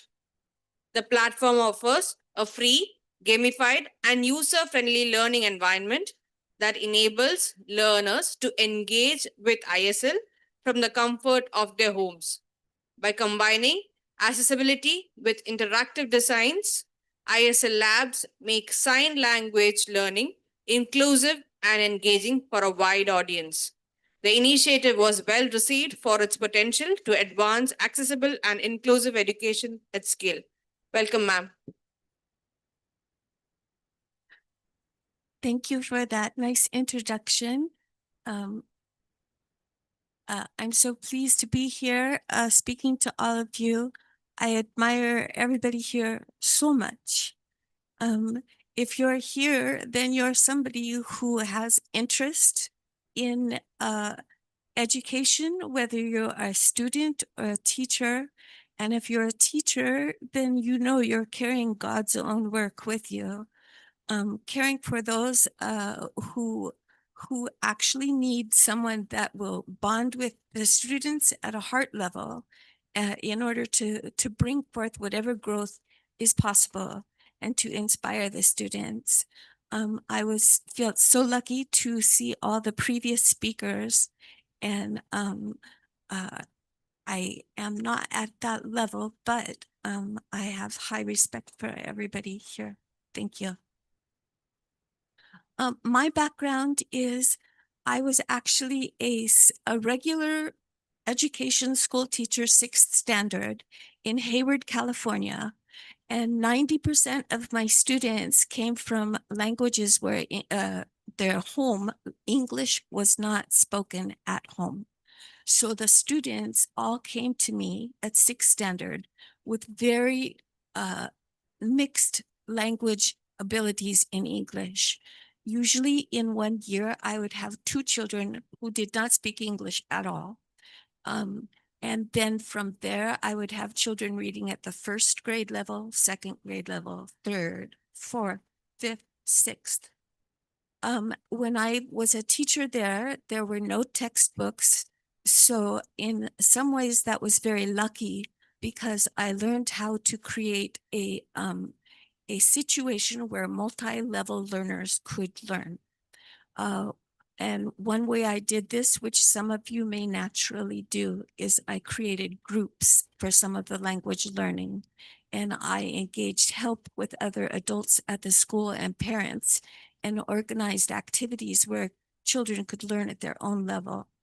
I'm only mentioning this because to me, online learning allows a child to naturally group himself or herself at the thing that is accessible to them.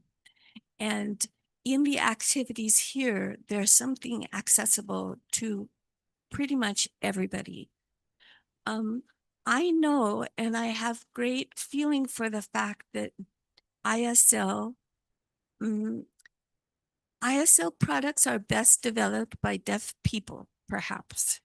I'm putting the perhaps because I came into everything not knowing any ISL. And so I wanted to learn ISL. And online, there was nothing that would even teach me to make a sentence. So I developed this program, I hate to say it, for me.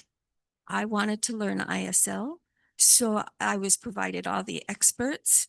And I thought, what do I need? And then I thought, what about people who already know some ISL or know English? So then we provided screens that would explain certain things in sign language. So you kind of have a Frankenstein app. I speak of it fondly, okay, as a Frankenstein app. It has something that is accessible to both, but not maximally, it's not a perfection at all. But I would say in some ways it's more designed for the person, maybe even the students who attend speech schools. It's kind of one of those things that's a hybrid. It's kind of a hybrid product. And when we introduced it to Amma School for Hearing Improvement in Treeshore, we trained some of the maybe 8 7th graders how to use the program on a tablet. In the afternoon, we called in maybe 14 2nd graders and 4th graders, and we had the 7th graders tutor the other children. And so you cannot imagine how enchanted the children were. For 1 full hour, they were completely engaged, and we talked to the 7th graders about how to interact with the younger children, and that if the younger children could not make signs perfectly, that if they try their best and they cannot do it perfectly, they should only show praise, because merely being exposed to the language receptively, that they know it exists, that they have a mentor there who knows it, just receiving it, just like a baby hears their mother talking. This is the first type of language learning. And so receptive language, learning how to read and listen, that's very important precursors to producing language, okay? So the 7th graders were so wonderful, and you could see the young children were gaining confidence. And we also had a team of signers with us, including some of the signers you'll see on the program today. And those signers also interacted with the children, and it was just a joyous occasion. Right now, I'm going to, let me make sure I didn't leave any basic thing out. Oh, I do want to say, you know how somehow the divine sends people to you when you're doing a certain thing. And 2 things I want to say about people that got sent to me recently. I have a friend in the United States who's working with children who have mild mental retardation, and they are teaching them American Sign Language in the USA to great benefit, from the youngest to the oldest. including from babyhood. And the children are gaining, as you know, language wakes up a part of the brain, okay? And so these children naturally, your intelligence develops as your language learning develops. Every language pathway opening to you opens a new part of your mind. And I'm going to segue onto that with something that my friend Shankri told me. She had difficulty learning algebra courses in college, and she had knowledge of sign language, okay? When she took the same courses in sign language, she completely understood the materials.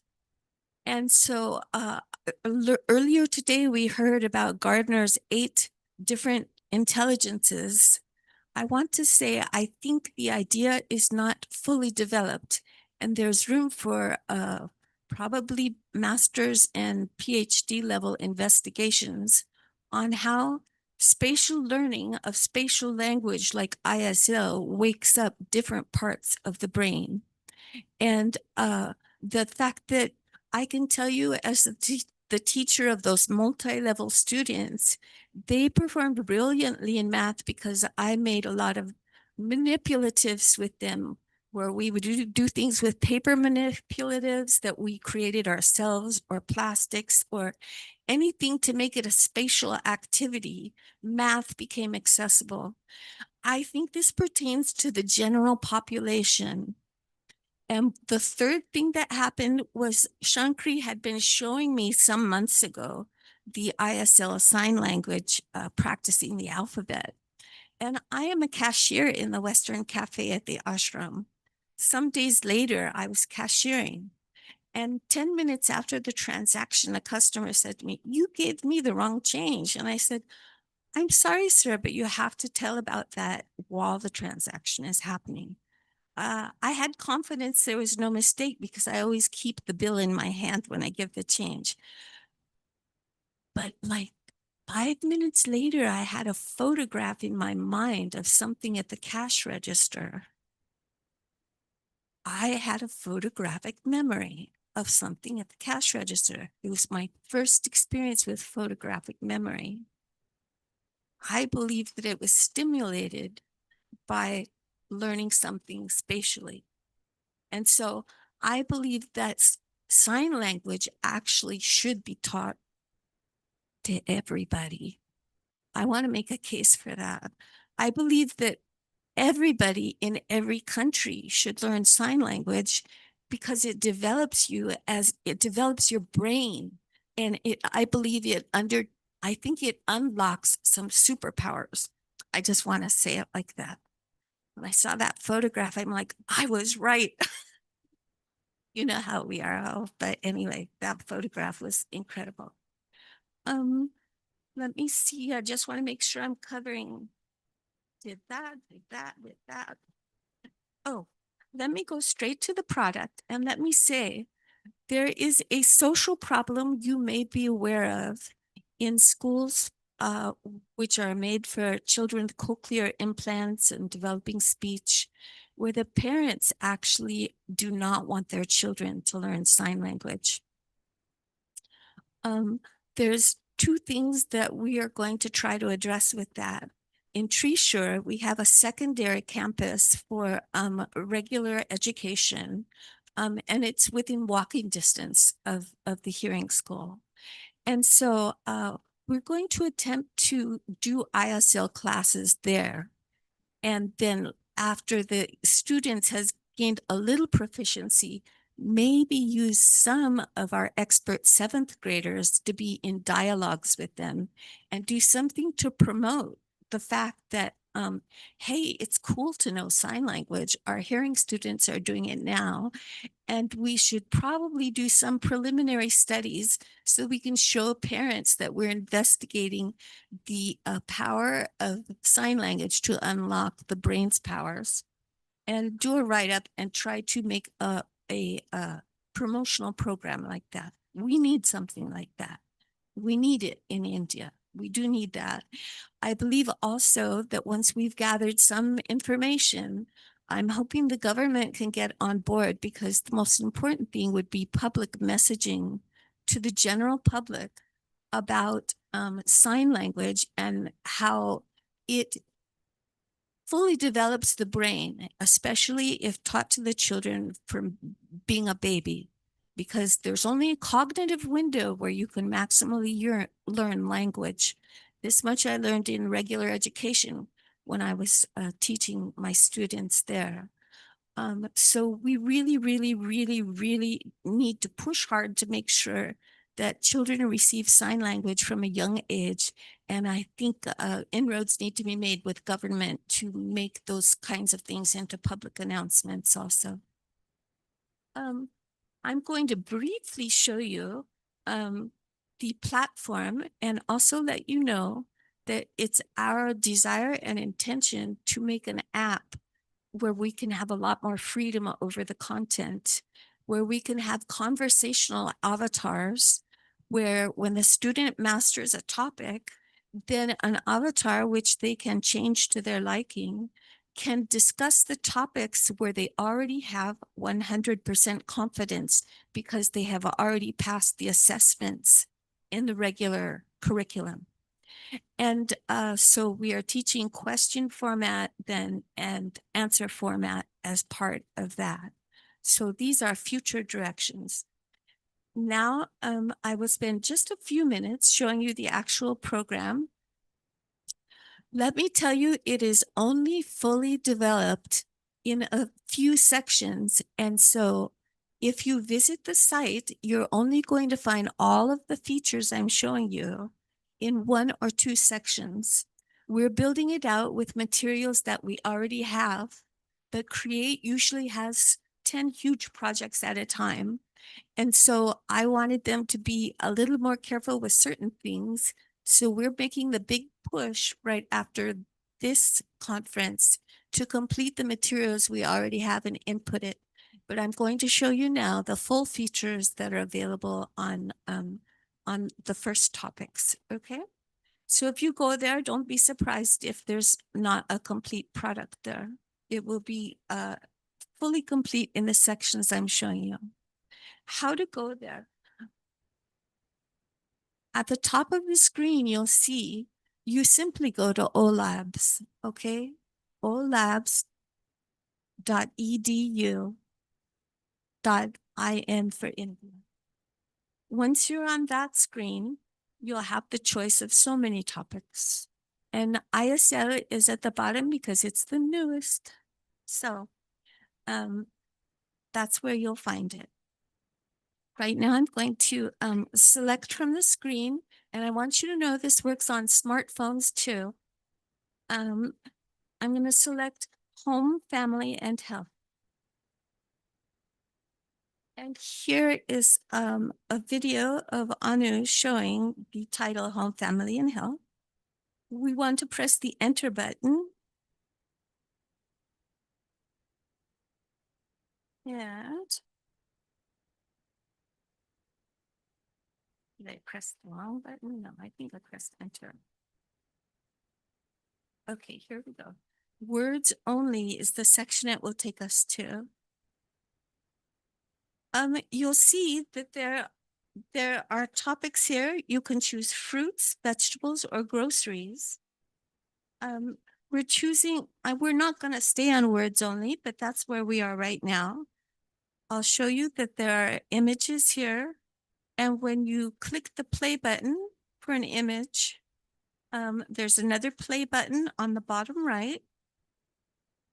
And you'll see a video of the word. I want to remind you that in YouTube, you can also adjust the speed of the video. And those people who don't remember how to do that, I will show you if we have time at the end, but you can definitely do that. Sentence making is the place I want to take us, that I feel is the heart of the program, because sentences are what was missing for me when I thought about doing anything online with ISL. So we have developed a drag and drop game. this is something that also in the next month, you can press on any of these icons and it will also show the video. So you will not have to go to a separate section to see the video. You can stay in this section, do all your learning. I want you to notice at the bottom that there's the yellow color, the blue color, and the red color. I believe that people learn well with colors, and this is the coding of the correct word order for the sentences that we'll be doing. It does not always pertain to like, but for that reason, I'm going to choose activity 2. And we will do it with these 3 verbs as a choice. First, I will pick the word he, him. I will drag it into the yellow box. I will choose the word slice because I'm an English speaker, but I notice I'm putting it in the 3rd box. I wonder why. Now, occasionally things will drop through. Hang on. There we go. And let's do apple.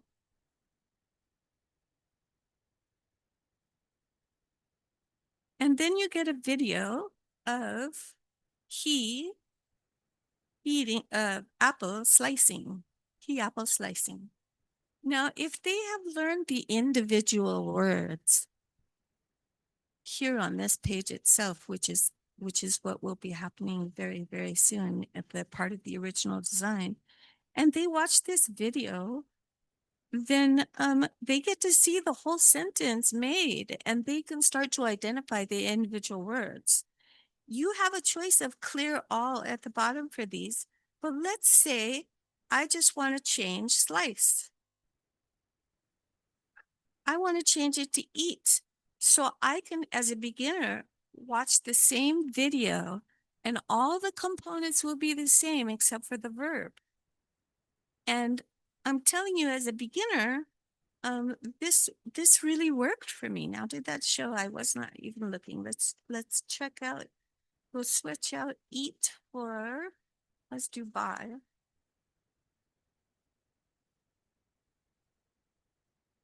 Yeah, he apples buys. Okay. So, I don't know if that generates excitement in the audience, but for me as a learner, I was like, yay, I can learn something now. And I personally, as I told you, came into this not knowing ISL. So I came in as what do I need to learn? And then I gave it to the experts, the ISL people, and they put it into the format of this. But the color coding I also designed because I felt that this would help people like me to learn the correct syntax because part of our learning is unconscious. And so if we're doing things that have a regular pattern to them, like these colors, right? We're engaging in an activity in that way. Part of us is learning without effort. This is what I learned from working with all those different variable students also. I want to show you now. If people want to memorize sentences, they can do that. We have a sentence only section. And the aesthetics of it has improved. Our brilliant person putting it online is always improving it. But you can study individual sentences and it's showing it in the correct syntax here. I, banana, like. Oh, with like, we know it's variable. Like can come in front also for emphasis, yes? But I just wanted to show you this section exists. Last thing I'll show you briefly before I go is assessment.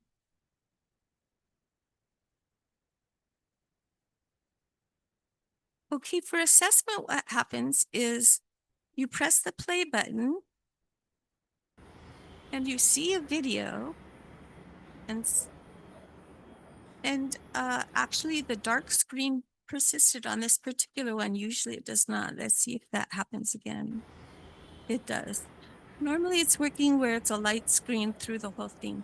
You watch the video and you choose which one it is. Now, I'm watching it one more time.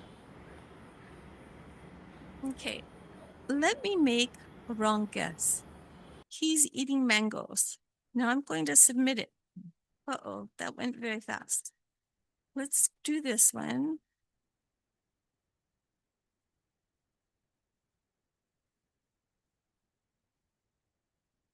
I think I'm getting screen freezing. Maybe that's God's own time limit. What I want to point out, we saw in a flash, if you get the wrong answer, it shows in red, and the correct answer shows in green. Okay, now I saw he was slicing, so I know the answer has slicing in it, but I'm going to choose buying to demonstrate to you again what happens if you get it wrong. Please look carefully at the screen in the answer section. Submit. Okay, he is buying jackfruit was wrong. I am slicing banana papaya.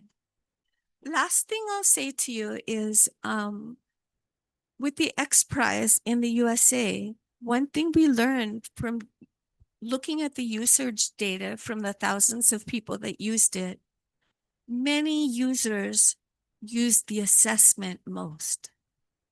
And they were pulling themselves up from reading the assessments only. So this assessment section, you might think, well, that's not really learning, but for some people it is because those people performed better in things that were unrelated assessments. Okay, so with language learning, if they're getting it, they're noticing the sign for he, they're noticing the sign for papaya. So that means that actually it really is learning for some people. I thank you very much for your attention and I hope to have more news for you as things progress. Thank you.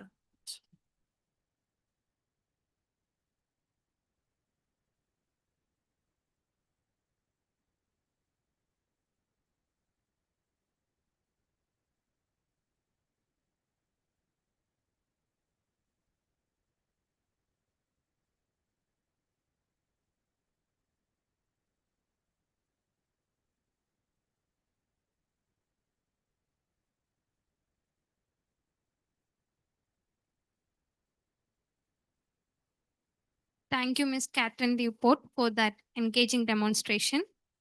So now we request all the participants to move to the training session, which is arranged in the labs.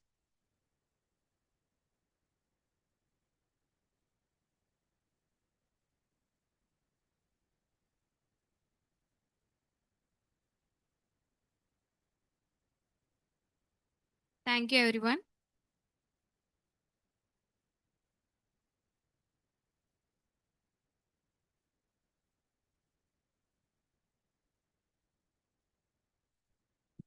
It is in the third floor,